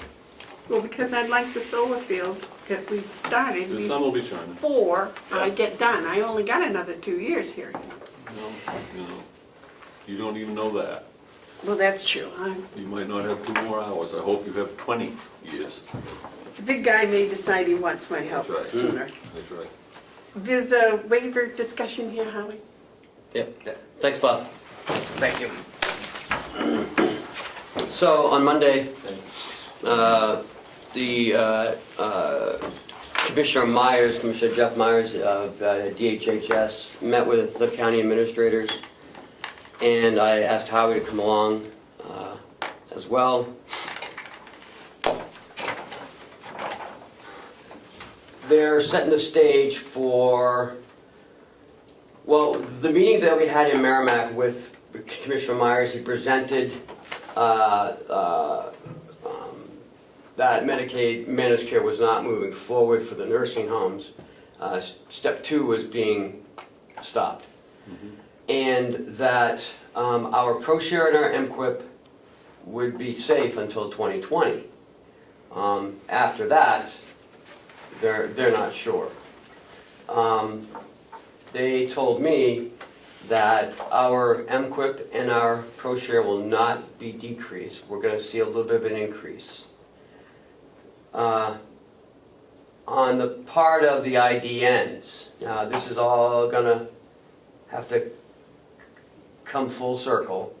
And I've asked April Avalon, who is the director of our IDN 7, which is Carroll, Coas, and part of Grafton, to come to Commissioners meeting and to discuss on the funding of the IDNs, the loss of the funding of the IDNs, and how all this ProShare MQIP is going to play a part in funding the IDNs. Howie, from that point, can you explain a little bit more? Well, the singular good news was confirmation that ProShare is not going to be affected to be part of that. And that's a major part of our nursing home revenue. Since that meeting, there's also been a lot of discussion with nursing home administrators and counties about ProShare and where it should actually go. and how the feds are looking at that.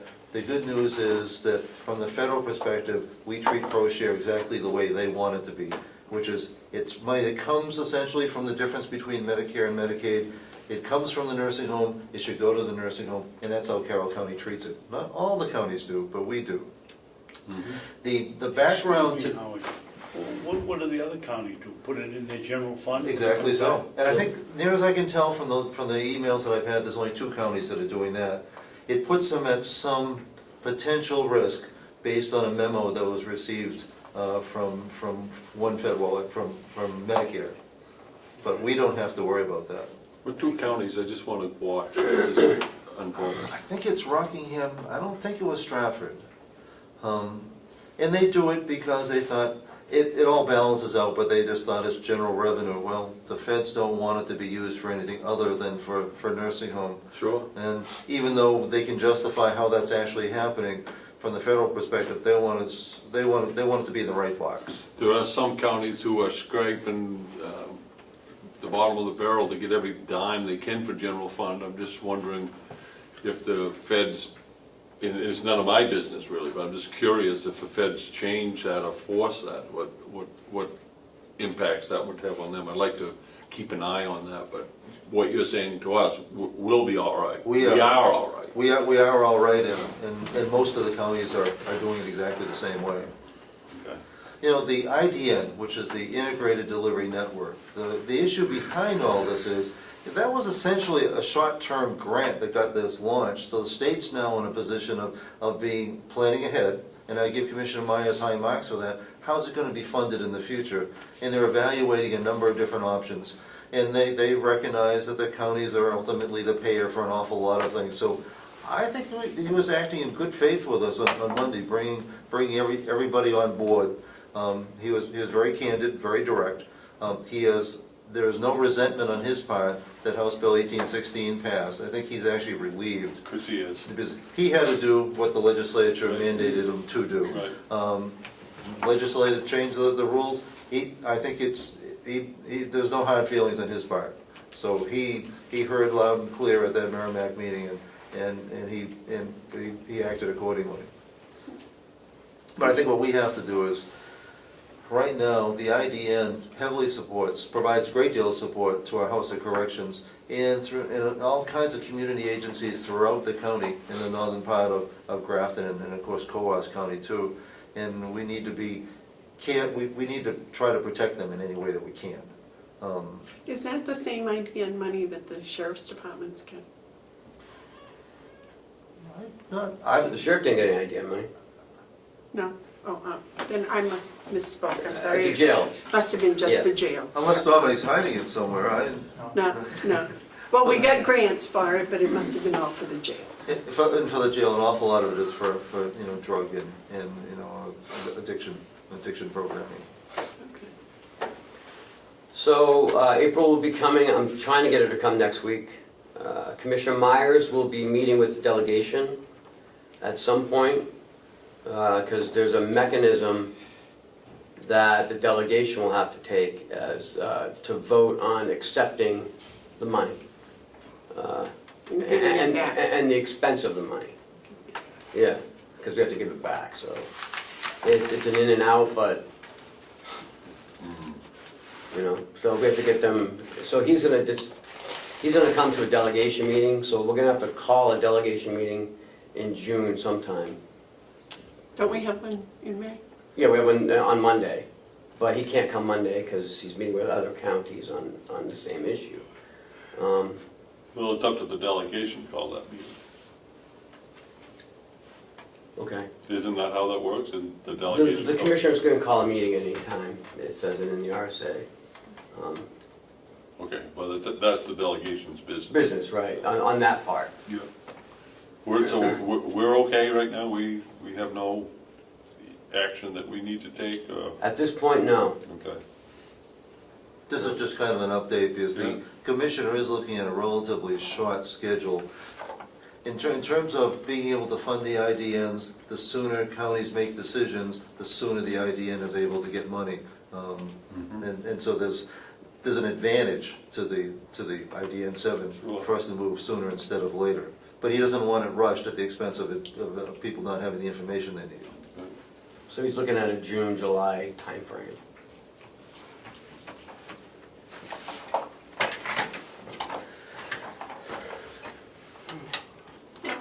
Okay, any other questions for Howie or Ken on that? I have just one parting note, and that's a thank you for your recognition of Al Pullen today. He's truly touched when walking him back. I mean, it's well-deserved, but it's also very much appreciated, and not just, especially by him, but by all of us at Mountain View. Thank you, Ken, for your introduction. Absolutely. Well, you know, some people bring sunshine into a room when they walk in, and he's one of those people. He certainly He is, is. yeah. He certainly is. Okay, is there anything else for Howie? No? Okay, Thank you, Commissioners. thank you. The ESAA board member? Eastern Slope Airport Authority. They are wondering if we are still going to be bringing forth a person from the commissioners for board of directors. Commissioner Hounsell was on it. Yeah, I asked that this be brought up. There was a communication, I don't know if you got it, I got a copy, I thought it was copied to you from Carl Thibodeau, who's the vice chairman of the Eastern Slope Airport Authority, and he was explaining that they're rewriting their bylaws. As you recall, we stepped aside for that purpose, let them rewrite their bylaws and then take a look at it. Since that time, information became public, and I suppose, you know, I probably should have known this before, but I didn't. But the airport is actually owned by the town of Freiburg, Maine. The authority operates at that airport.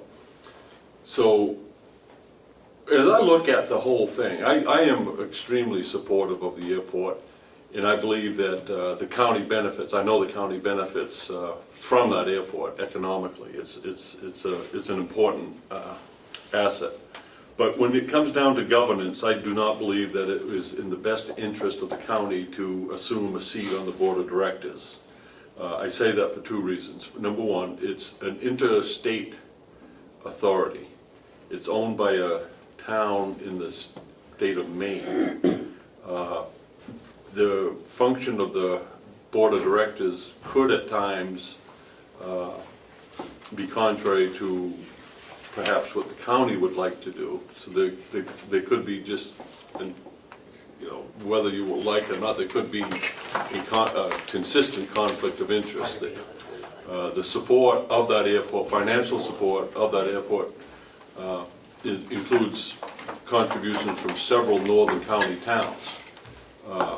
I believe it's quite possible for us to be supportive of the airport without participating in either, without being a participant in their governance. I don't think it's the best policy for us to have a seat, a county seat on the airport authority. So I would suggest that we just kind of wait and see how they do with their bylaws, and I think things are coming together better for them. I think they've turned some big corners, but I don't personally believe that it would be wise for us to go back on that board. David, do you have a comment on that? Well, I've got quite a bit to say. We had Mount Washington young leaders here on Monday, and we asked them, or I asked them that question, but I don't think that this is the place to go on into that discussion. It would be on the commissioner's updates. I guess my feeling is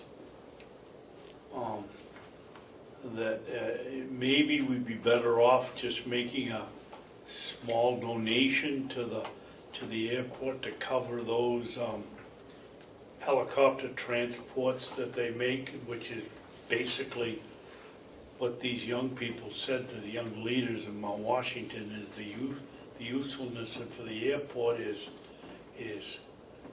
Well, one comment was they can fly in there, something about the fog. Yeah, it's a light flight, and they have special equipment that allows helicopters to land without even seeing where they're landing. And, you know, other than, but I don't think that would help us to be on the board. I would think just maybe a donation, figure out how many airlifts they've made each year for the last 5 years from Memorial Hospital and somehow give them a small donation for that. But other than that, I don't see how it helps North Conway at all.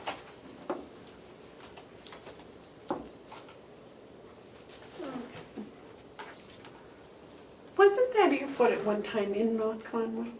No, that was a different airport. That was Wiley Apps, White Mountain Airport, and you had to be pretty clever to land a plane in that thing. You had Pine Hill right at the end of the runway. I mean, it took a real pilot to land in Wiley Apps Airport. I had the pleasure of flying in their biplanes with them. I wasn't flying, I just rode in them. And it was always an exciting affair to take off out of that airport. Go ahead, I thought you were finished. I think it lived its life and people got out of there before something bad happened. Well, you know, Mark can tell you, but one of the nicest weekends ever up there was when they had the gliders in there. And there'd be hundreds of gliders, and all you could hear was them. The plane would take off, and then you'd hear a whistle, and then it just came in one right after another. Yeah, It was just beautiful. yeah. They had an event at the airport in Freiburg, the Eastern Slope Airport, they had a Canadian helicopter. They were doing some sort of Military. yeah, and they had like a helicopter as big as this building, and Carl Thibodeau gave a report to the selectmen about the economic impact of just them doing those exercises. You know, he broke it down to how many rooms, how many meals, you know, the infusion of business into the Mount Washington Valley was in the tens of thousands just for a 10-day visit from the Canadian Air Guard or whatever it was. So there is some, there's some very, very real economic benefits to that airport, and there's some very, very real stories of people not dying because they could fly out of that airport in an emergency, the life flights. So it's a big asset, but I do not think that the county should be involved in the governance of that airport. If the airport writes a letter and at some point requesting funds, as Commissioner Babson mentioned, I think we might want to include it in our estimate in December to the delegation.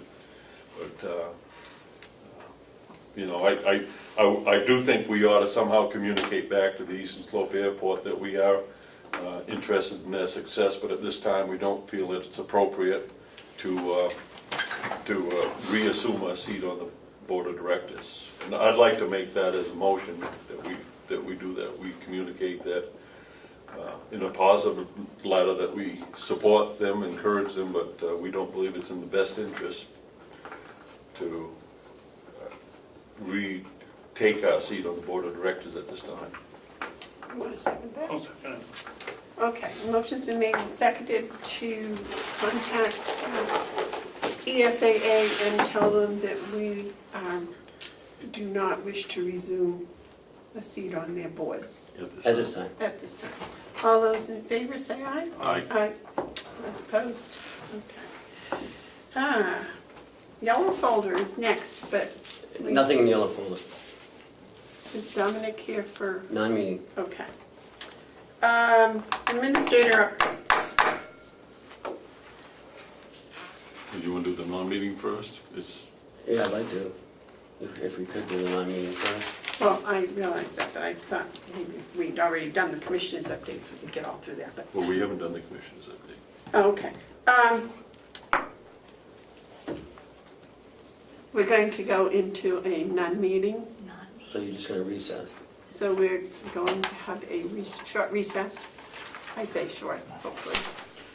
You can go have coffee and donuts or whatever. Wow. Okay, we're in recess. Yeah, everybody's gonna leave. You're gonna share all of this.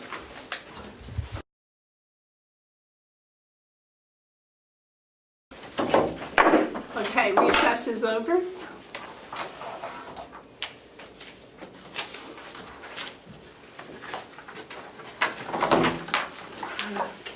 Okay.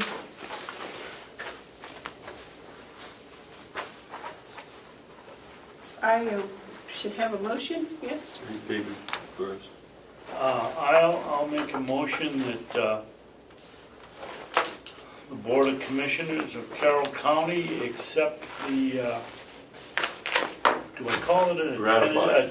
Ratify a tentative agreement, or do I call it the agreement? Or doesn't it make? Ratify the contract, the negotiated contract. The ratify the negotiated contract between the board and the sheriff's deputies, or the Teamster Local 633. Do I have a second? Second. Okay, the motion's been made and seconded to accept the ratified contract between the Carroll County Board of Commissioners and Teamsters Union Local 633 of New Hampshire. Is there any discussion? All those in favor say aye. Aye. Those opposed? Okay, motion passes unanimously. Madam Chairman, I'd like to make a motion. Okay. And I have this, Cheryl, I'll say it slow, but I also have it written out.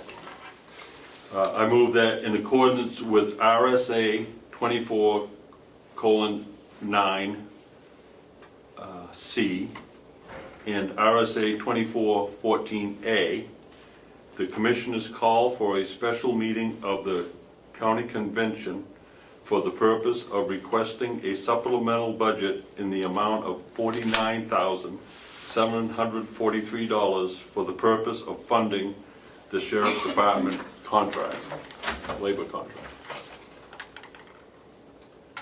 Seconded. Okay, the motion's been made and seconded to call a special meeting of the county delegation for funding of $49,743. There's another phrase used. For the funding, for the purpose of funding the Sheriff's Department labor contract. For the purpose of funding the contract with the Sheriff's Department, Teamsters Local 633. All those in favor say aye. Want some discussion? Oh, discussion, yes. Why don't we just round it out to 50,000? I was going on the numbers that we were told, but If there's a screw up in the bookkeeping of a couple $100, is that gonna throw us up if we? That's why I would just. Did you second the motion? If I'm in agreement with the second, that number, Cheryl, will be changed to $50,000. Thank you, Mark. Yep. They can cut it down if they want. All those in favor of the motion as stated with $50,000 say aye. Aye. Those opposed? Okay, motion passes unanimously. Good job, Cheryl. We're gonna give this back to you, I don't. You did a very good job. I was proud of you. Thank you. Well, I think what happened there, Sheriff, is you listened to the delegation, and you went back with their concerns, and you achieved them, and I can't see where they wouldn't be, the delegation wouldn't be quite satisfied with your efforts. Have you a pen, please?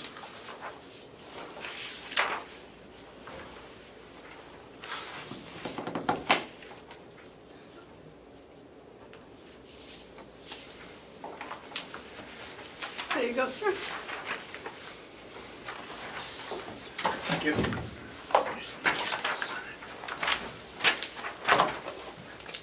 All right. Do you have anything else for us? Yes, grants. The opioid grant for 2018-19 has just come out. They're trying to get it out quicker than usual. Is this the Granite Shield? This is Grand Shield. Because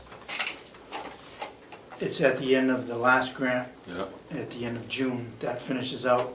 So they want to try and push the money out as fast as they can to get the agencies back to doing the work they need to do. Are we just gonna get the insignia this year, or we get the whole shield? Mark? I'm encouraged, I can recall what Assistant Commissioner Quinn told us, to get this back out there and that they're going to look at other factors. So I'm wondering what you're requesting this time around. This request will be for $29,979.65. A little more than, Which is a little more. Mine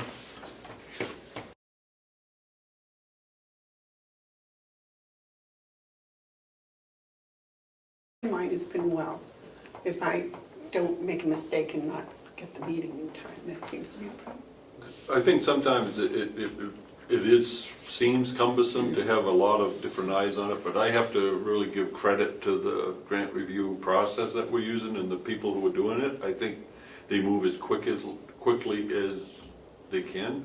I think this is also an example that when you have a government form like we have one, it does slow things down, but it's necessary to slow it down because through the timing and through the participation, you have more confidence in the end result. So, timing is always going to be an issue, but my observation is the Grant Review Committee has done a very good job. This may be a little bit off the subject, but we're so concerned with 91A, they're a government-appointed committee. We never see any minutes, we never see any posted that they're gonna study them. They're completely devoid of any attention to the 91A regulations when it comes to approving the grants. I believe that they've been posted, haven't they? I've never seen when the committee's gonna meet to go over a grant. We can always improve on transparency, always. I don't care how much a government thinks that they're transparent, they can always become more transparent. So I agree with Commissioner Babson, not to be critical of how we've done it, but to improve how we do it. I think it's important to post in a timely manner in public places. We have the website, which is excellent, when these review committees are going to meet. Because, like I say, you can always be more transparent. And 91A is very vital. Madam Chair. Would you like to post a grant review committee meeting for next Monday after the delegation meeting, please? Yeah, absolutely. I just need I mean, that was kind of a pointed introduction because we have the grant review and, oh my God, what were they gonna say? No, I'll think about it, I lost it, senior moment. And would you also notify the people on the grant review committee? Oh, I know what it was. It's a good example of why some of the inequities in 91A. Grant committee is less than a quorum of the delegation. They can email back and forth and do all their stuff, and we never know about it. There's because only we're- one member of the delegation on the Did we vote? committee. Well, I guess there's two members. No, you're still in discussion. Oh. There's only two members, I guess. Yeah. There's Melissa and No, Ed, who's the other one? Frank and Ed. Frank and Ed, well, who else is on the committee? Jason, Amanda, and whoever's bringing forward the Oh, okay, so it isn't all the Grant. delegation members. No, I'm chairman. Oh, okay. You want to have a vote before you finish that? Oh, okay. I'm sorry, I thought we did. All those in favor of the motion to accept the application for the State of New Hampshire Department of Safety Law Enforcement Opioid Abuse Reduction Initiative application, say aye. Aye. Those opposed, passes unanimously. We will have a grant review committee meeting on this grant on Monday, May 21st. 21st, following the delegation meeting. And what is today? 16. Okay. You gotta get this to him so he can, he's gonna drive to Concord in 45 minutes. Oh, I see. How many places do I have to sign? Just Just two. those two? Yeah. Okay. Would you please make sure everyone on the grant review committee gets a copy? Thank you very much. Did you have a second grant or is? Just one more to talk about, the Northern Borders grants. That application was applied with County PD. Commissioner Hounsell is well aware of what was going on with that. The requested amount was for $1 million, basically. A match is $500,000 between the two entities. Our portion we would be looking at is $150,000. Conway is looking for $350,000. So we would have to match $150,000. This is for communication purposes, to do with the Thompson Hill Tower and Oak Hill Tower for our purposes. So, excuse me, Tom. Conway's gotta come up with their half. Yes. Yeah, 350. So, and they're doing work in their town, which in the future could be supportive of ourselves also. What it would do is move Thompson Hill to Oak Hill, as we had talked about before with other grants. Right now you have $40,000 earmarked for that type of work, but this would allow us to do excavation. Wendy Scribner went up yesterday with a couple of the sheriff's department to look at the site. There would have to be some tree cutting done on a 200-foot perimeter, which she sees no problem with. Very minimal costs, so that could be tied into this. The road would have to be built out to allow a cement truck to get up to the area we need to get up to from where it's located now. Electricity has to be brought up to there, so these are costs that would be included in that request. That would be covered, obviously. New building to house the generator and radio equipment, and the same with Oak Hill. That current building would be renovated or torn down and structured new. So The 40,000 that we already have, can that be used as part of the 150,000 matching? that I guess we'll have to discuss. I'm not sure. Okay, this needs to go to the grant review committee. Yes, yes. Also on Monday, is that Yeah, possible? that's fine. Also on Monday, You don't have to have two meetings, all right? Just post the One meeting, right. just one meeting. Grant. If you just make sure everyone on the committee gets a copy of it. Yeah. David? Dominic, why, Wendy was talking about this at the cooperative extension meeting the other night. She said they were gonna cut the 200-foot diameter. Why did it have to be, why can't we cut out the tall trees in the 200-foot area and leave the others? Why do you have to Good question. rape the land of the 200-foot diameter circle when most of the trees aren't gonna affect The reason is for fall down purposes. The tower itself is going to be 185 feet tall. Wow. So that's the purpose. It's required of all towers that have to go up to have that perimeter for damages.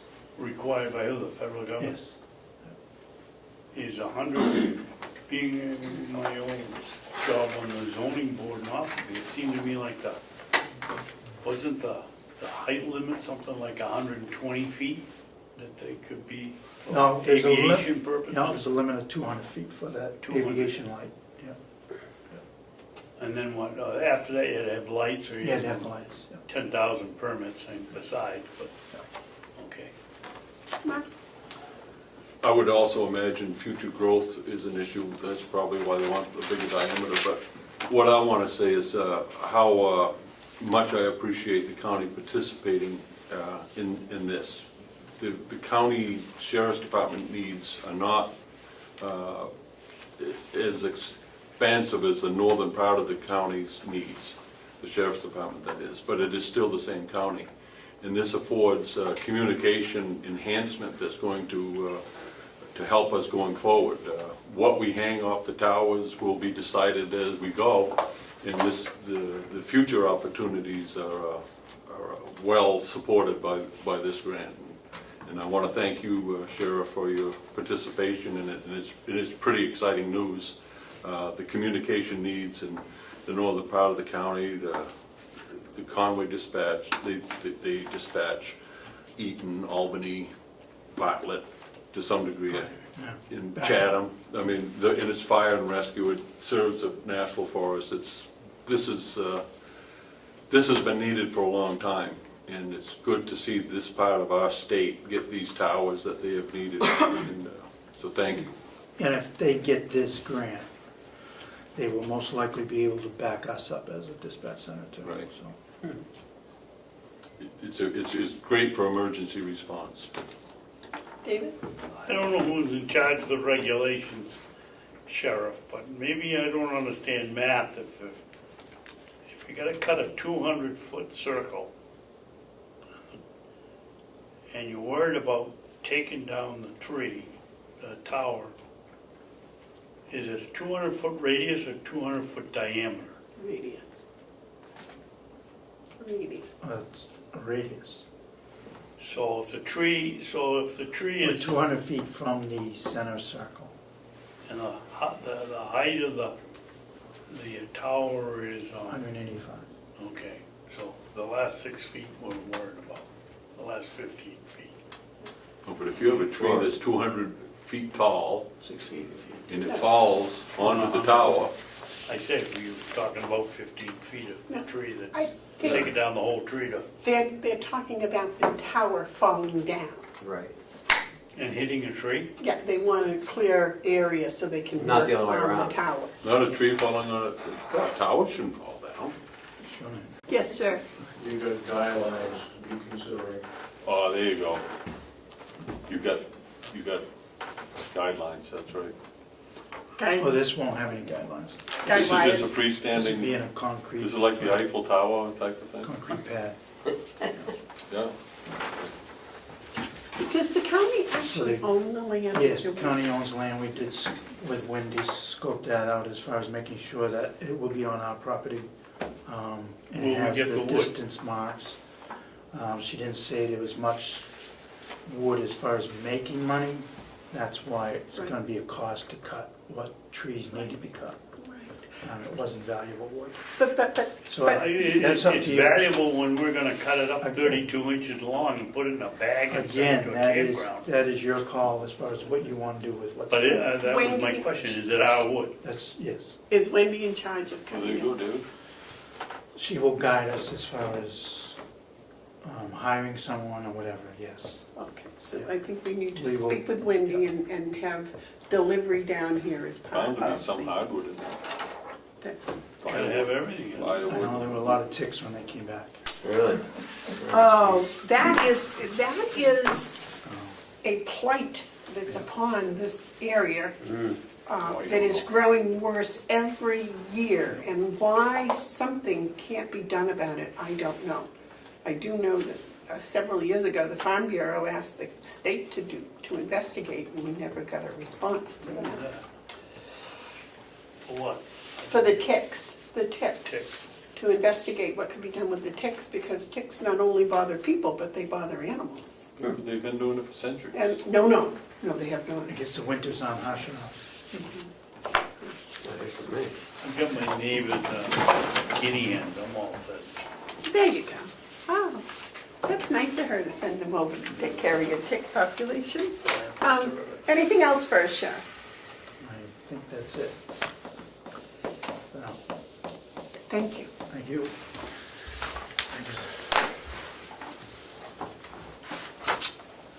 Okay, so that puts us back on schedule for the administrative updates. Okay, Siemens, we have talked about the registered deeds revenue for April. Try to make it for everybody, but I guess I didn't. Is this- Oh, yeah, there. You guys, it should be in your packet. Overall, we're looking pretty good. If you look back at 2007, that's about the last time it was this good. So I think, what's that, 11 years? 18, 11 years ago. So it's- Isn't that when the real estate crashed? Yeah, in 2007 that was the last year. So we're 6% ahead of last year. Is that for the month? Yes. Yes, yep. And if you look at the top, February is normally slow, but this year we had 107,000 as opposed to last year at 99. And also January was a good month. So we're doing well down there. I think we're gonna reach our $1 million this year if we keep going the way we're going. Yeah.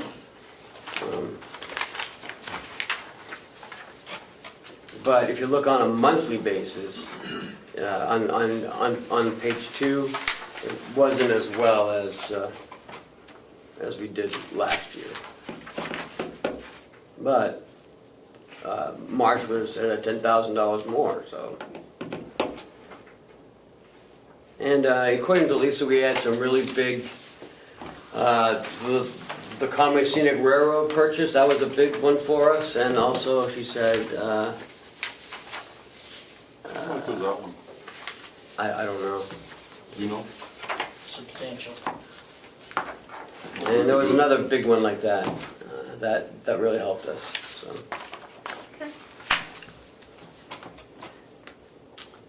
Our first quarter numbers, unfortunately, I informed the chairman of the delegation that we will not have first numbers for him on Monday. And that's due to a couple things. One, all the work we have, and two,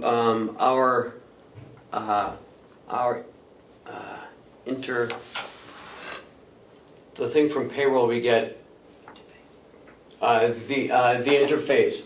Something happened with the first quarter interface. So Kathy's been working with Checkmate to get it to where it should be. The numbers were off. And so Kathy's working with them currently to try to get that back up. And the health numbers came over at 0. We're not sure why that did, so they said that they found a problem, so they're actually correcting it. Were the errors for Checkmate or were the errors that we did here? A couple of things played into it. One is when we changed the salary lines, it was inputted into the old way. It didn't bring over the salaries to the right to the right lines, and So that would be our fault. that is our fault. Yeah, that was our fault. And they didn't discover it until now. Well, no. Kathy's been busy, so she's been putting that off until we looked at it last week, and with the auditors here 2 weeks ago. Last week we were only here for she was only here for 1 day. She was off last week. She just hasn't had enough time. But that had been going on since January, right? Oh, no, we got January numbers, but it seemed February just didn't look right. And the overtime was coming out of the salary line, not out of the overtime. So, What was the chairman of the delegation's reaction when he was told we weren't gonna have our first quarter? he said, you know, just to do our best, and to try to do our best. I told him, you know, we're gonna try to have it, but I couldn't guarantee it. And now I'm guaranteeing that we're not gonna have it. Did you ask him to pass it on to the other members of the I delegation? did not, that's up to him to do, that's not up to me to decide what he needs to do. Well, I say the same thing as the chairman, McConkey says, just continue to do our best. Yeah, we're, And you're doing very well. We could use that extra help though. oh, that would be wonderful, I mean, Yeah, but that is what it is. yep. So we're doing our best, we're trying to make sure everything is right.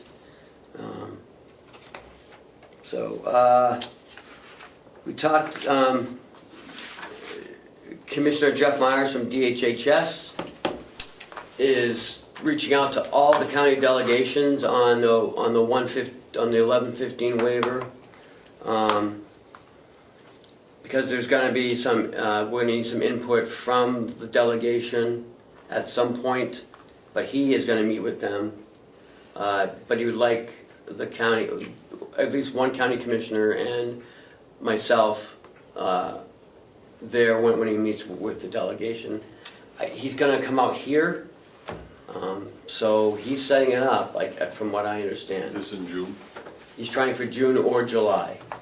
I'd like to be there for that one. Okay. I'd like to hear his comments. All of us would be. Yeah. Well, I would too, because I've been doing a lot of work Yeah. in that department. Well, I think we all need to become, this change is coming, we all need to stay on top of whatever's being Yeah, discussed. and I think pace is gonna be a big part of this Right. move, so. Yeah. Jim, Yes. Ken, I hope you'll encourage him to do it at a time when the delegation is already planning to be here. I mean, it's all fine for him to come out here but the taxpayers are gonna pay $800 if they all come to the meeting, if we have to have a special meeting for it. Okay. It's National Nursing Home Week, or at the nursing home. Plenty of activities been going on over there for the residents. On Monday, they had managers helping out in the bingo. I was calling bingo. It was a lot of fun. The residents really liked it.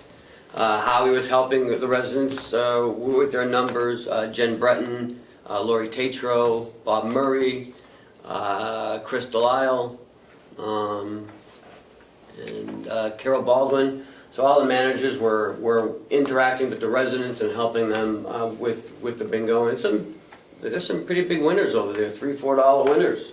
So they were excited. It was a good day.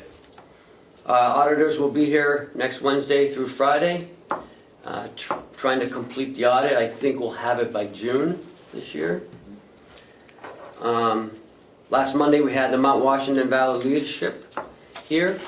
They were here there's 16 people here from the Mount Washington Valley Leadership Group. We started off talking about the county government.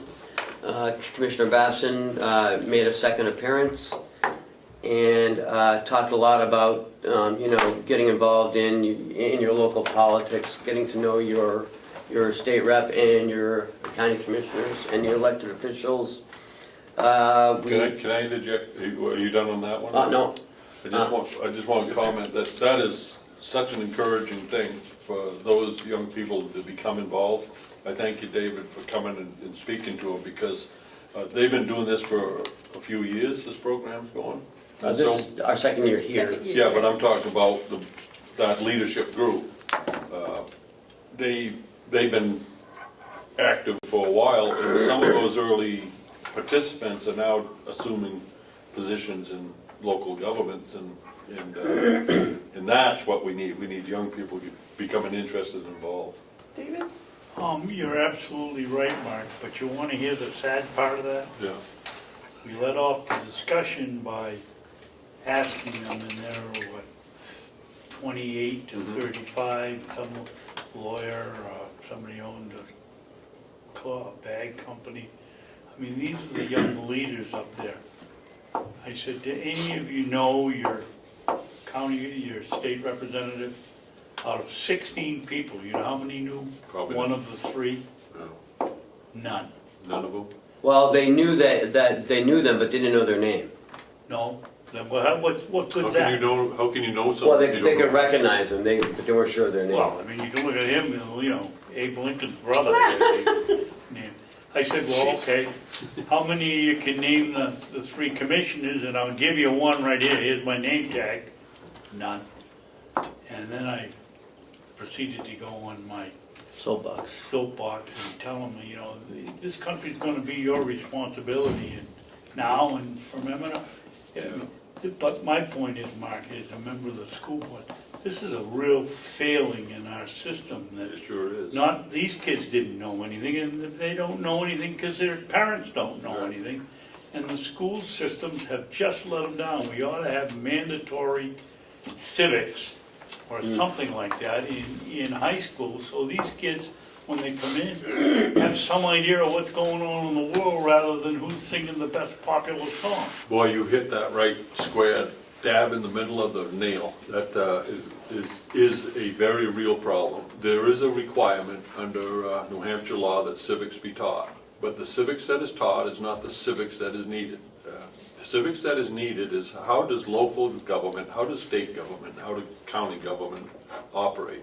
Even federal. And even federal, but Well, they even, teach federal. but if you can't start at home, the federal stuff is out of reach, Right. almost. But Yes. but and until we teach our children better about their responsibility, their duties, and their government, they won't know what we're talking about. And you're absolutely right. We have failed on teaching that information. I think back, how did I learn it? And I learned it from other people who took the time to talk with me about it. And plus, I also inquired, but we're not even, you know, this is a leadership council. For them not knowing means we haven't really taught well, because those are the ones that need to assume our positions, and they don't even know the positions are here. I learned it because my mother and father would talk about it at dinner time. Well, now they don't even, families don't exist. You bring in the Microsoft meal and throw it in while they're watching television or playing their electronic games, so you don't get that family conversation that you had 50 years I can encourage you, I can report to you that the Hounsell family has and still does talk politics around the dinner table, and sometimes I would never bet against that. at increased volume. But you're right, these are the things we need to teach our children, and I think in elementary school and middle school is the time that you introduce it. I think you show them that. But basically, in elementary school, it's the only time a state rep can feel like a president, because the kids don't know the difference when you go in there and. Right. This is state representative. Yeah.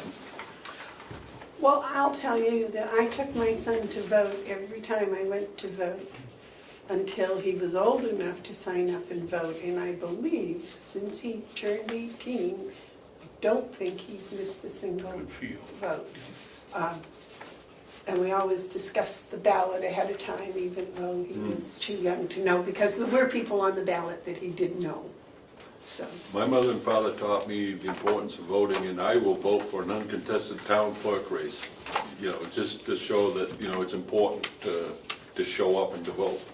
And regardless of the issues, regardless of the candidates, regardless of the weather. You know, you think of some of these countries where some of the people, they get 90% turnout and they're being shot at yes. while they're voting, you know, and yet in this country, we celebrate 50% turnout. It's, I don't know, we're too cozy or comfortable. People should read Article 10 of the New Hampshire Constitution and then see if they can, with good conscience, sit home. Okay, we've done our civics lesson Thank for you. today. On Monday, when I was in Concord, Howie and I sat next to a woman, Naomi Butterfield from Merrimack County. She's their in-house legal counsel. She handles all their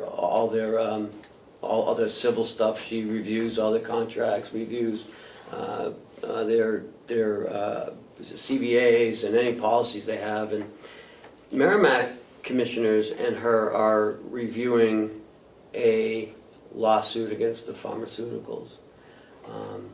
And they're doing it a different way than what Mr. Boyngstein was doing.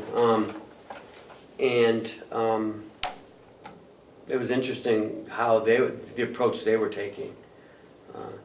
And she's willing to share that approach if at some point the commissioners would like to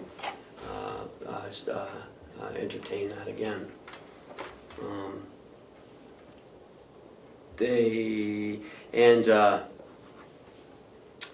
I'll be taking a half a day Friday.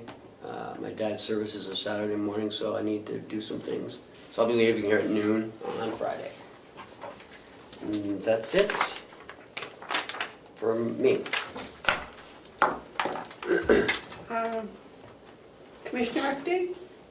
Well, I'm taking up I got, I think one more, but Mark, can you No. have some, I think? No, I don't have anything today. No, nothing really. I think that I just observe, I think things going awfully well down here. I measure a lot of, I base that comment a lot on how much I'm not needed, which is good, because, you know, as an overseer, I shouldn't be too involved with particulars.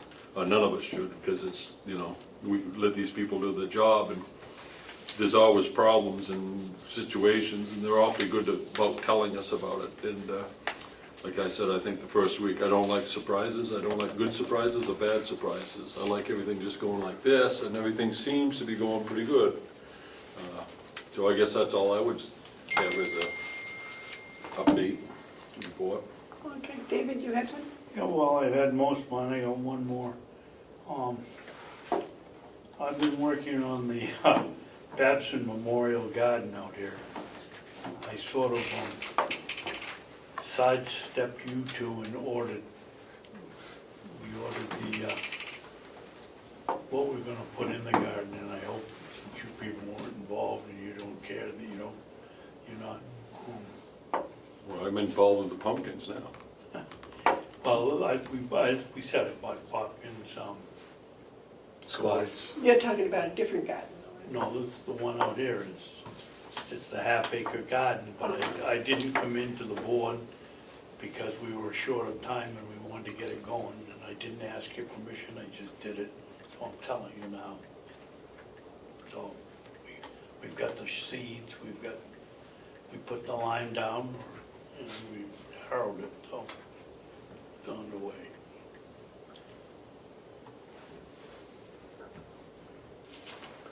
Okay. The only commissioner update I have is that I participated along with Mark with a conference this week, which I found was very informative. We got to talk with other members from other counties. And from what I was able to decipher, this county is probably on an upward trend, which is not happening in all the counties. So I think that the things that we're doing are really positive. In that I thought, and I learned a lot. I learned that my opinions at 10:30 at night are different than they are at 9 o'clock in the morning, so that was good. But that was very informative. There was a management meeting, etc. I went to that I thought was good. Other than that, I apologize for letting the commission down because I was supposed to be the commissioner on the Lands Committee on Monday. I was not able to attend the Lands Committee meeting. As I said, I had a small emergency with 7 sheep and 10 lambs. So Wow. I was not in condition to come into public by the time I was finished. So I apologize for that, because you did put your trust in me. But we have been attending and been having a lot of meetings, a lot of work. The subcommittee went out on Friday and investigated the walk that was started a few years ago, a trail. And my understanding is 2/3 finished. There's funding to finish it, and that's on the project that's going to be worked on first, as far as the trails go. And I appreciate your support in having the Lands Committee continue to be a committee and to work on any way they can be of help to the use of the lands here. So thank you for that, and that's all I have.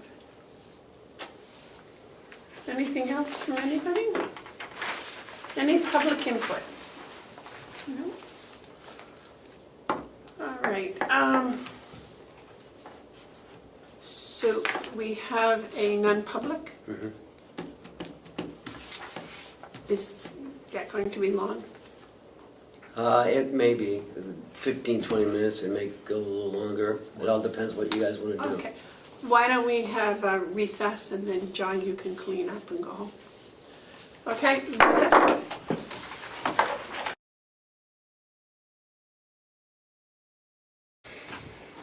Okay, I went to recess too quick. Go ahead. I'll make a motion that we go in a non-public session under RSA 91A 3, parentheses E, consideration of pending litigation. Second. Roll call, please. Commissioner Hounsell, Aye. Commissioner Babson, Aye. Commissioner Bevard. Aye. Now I declare recess.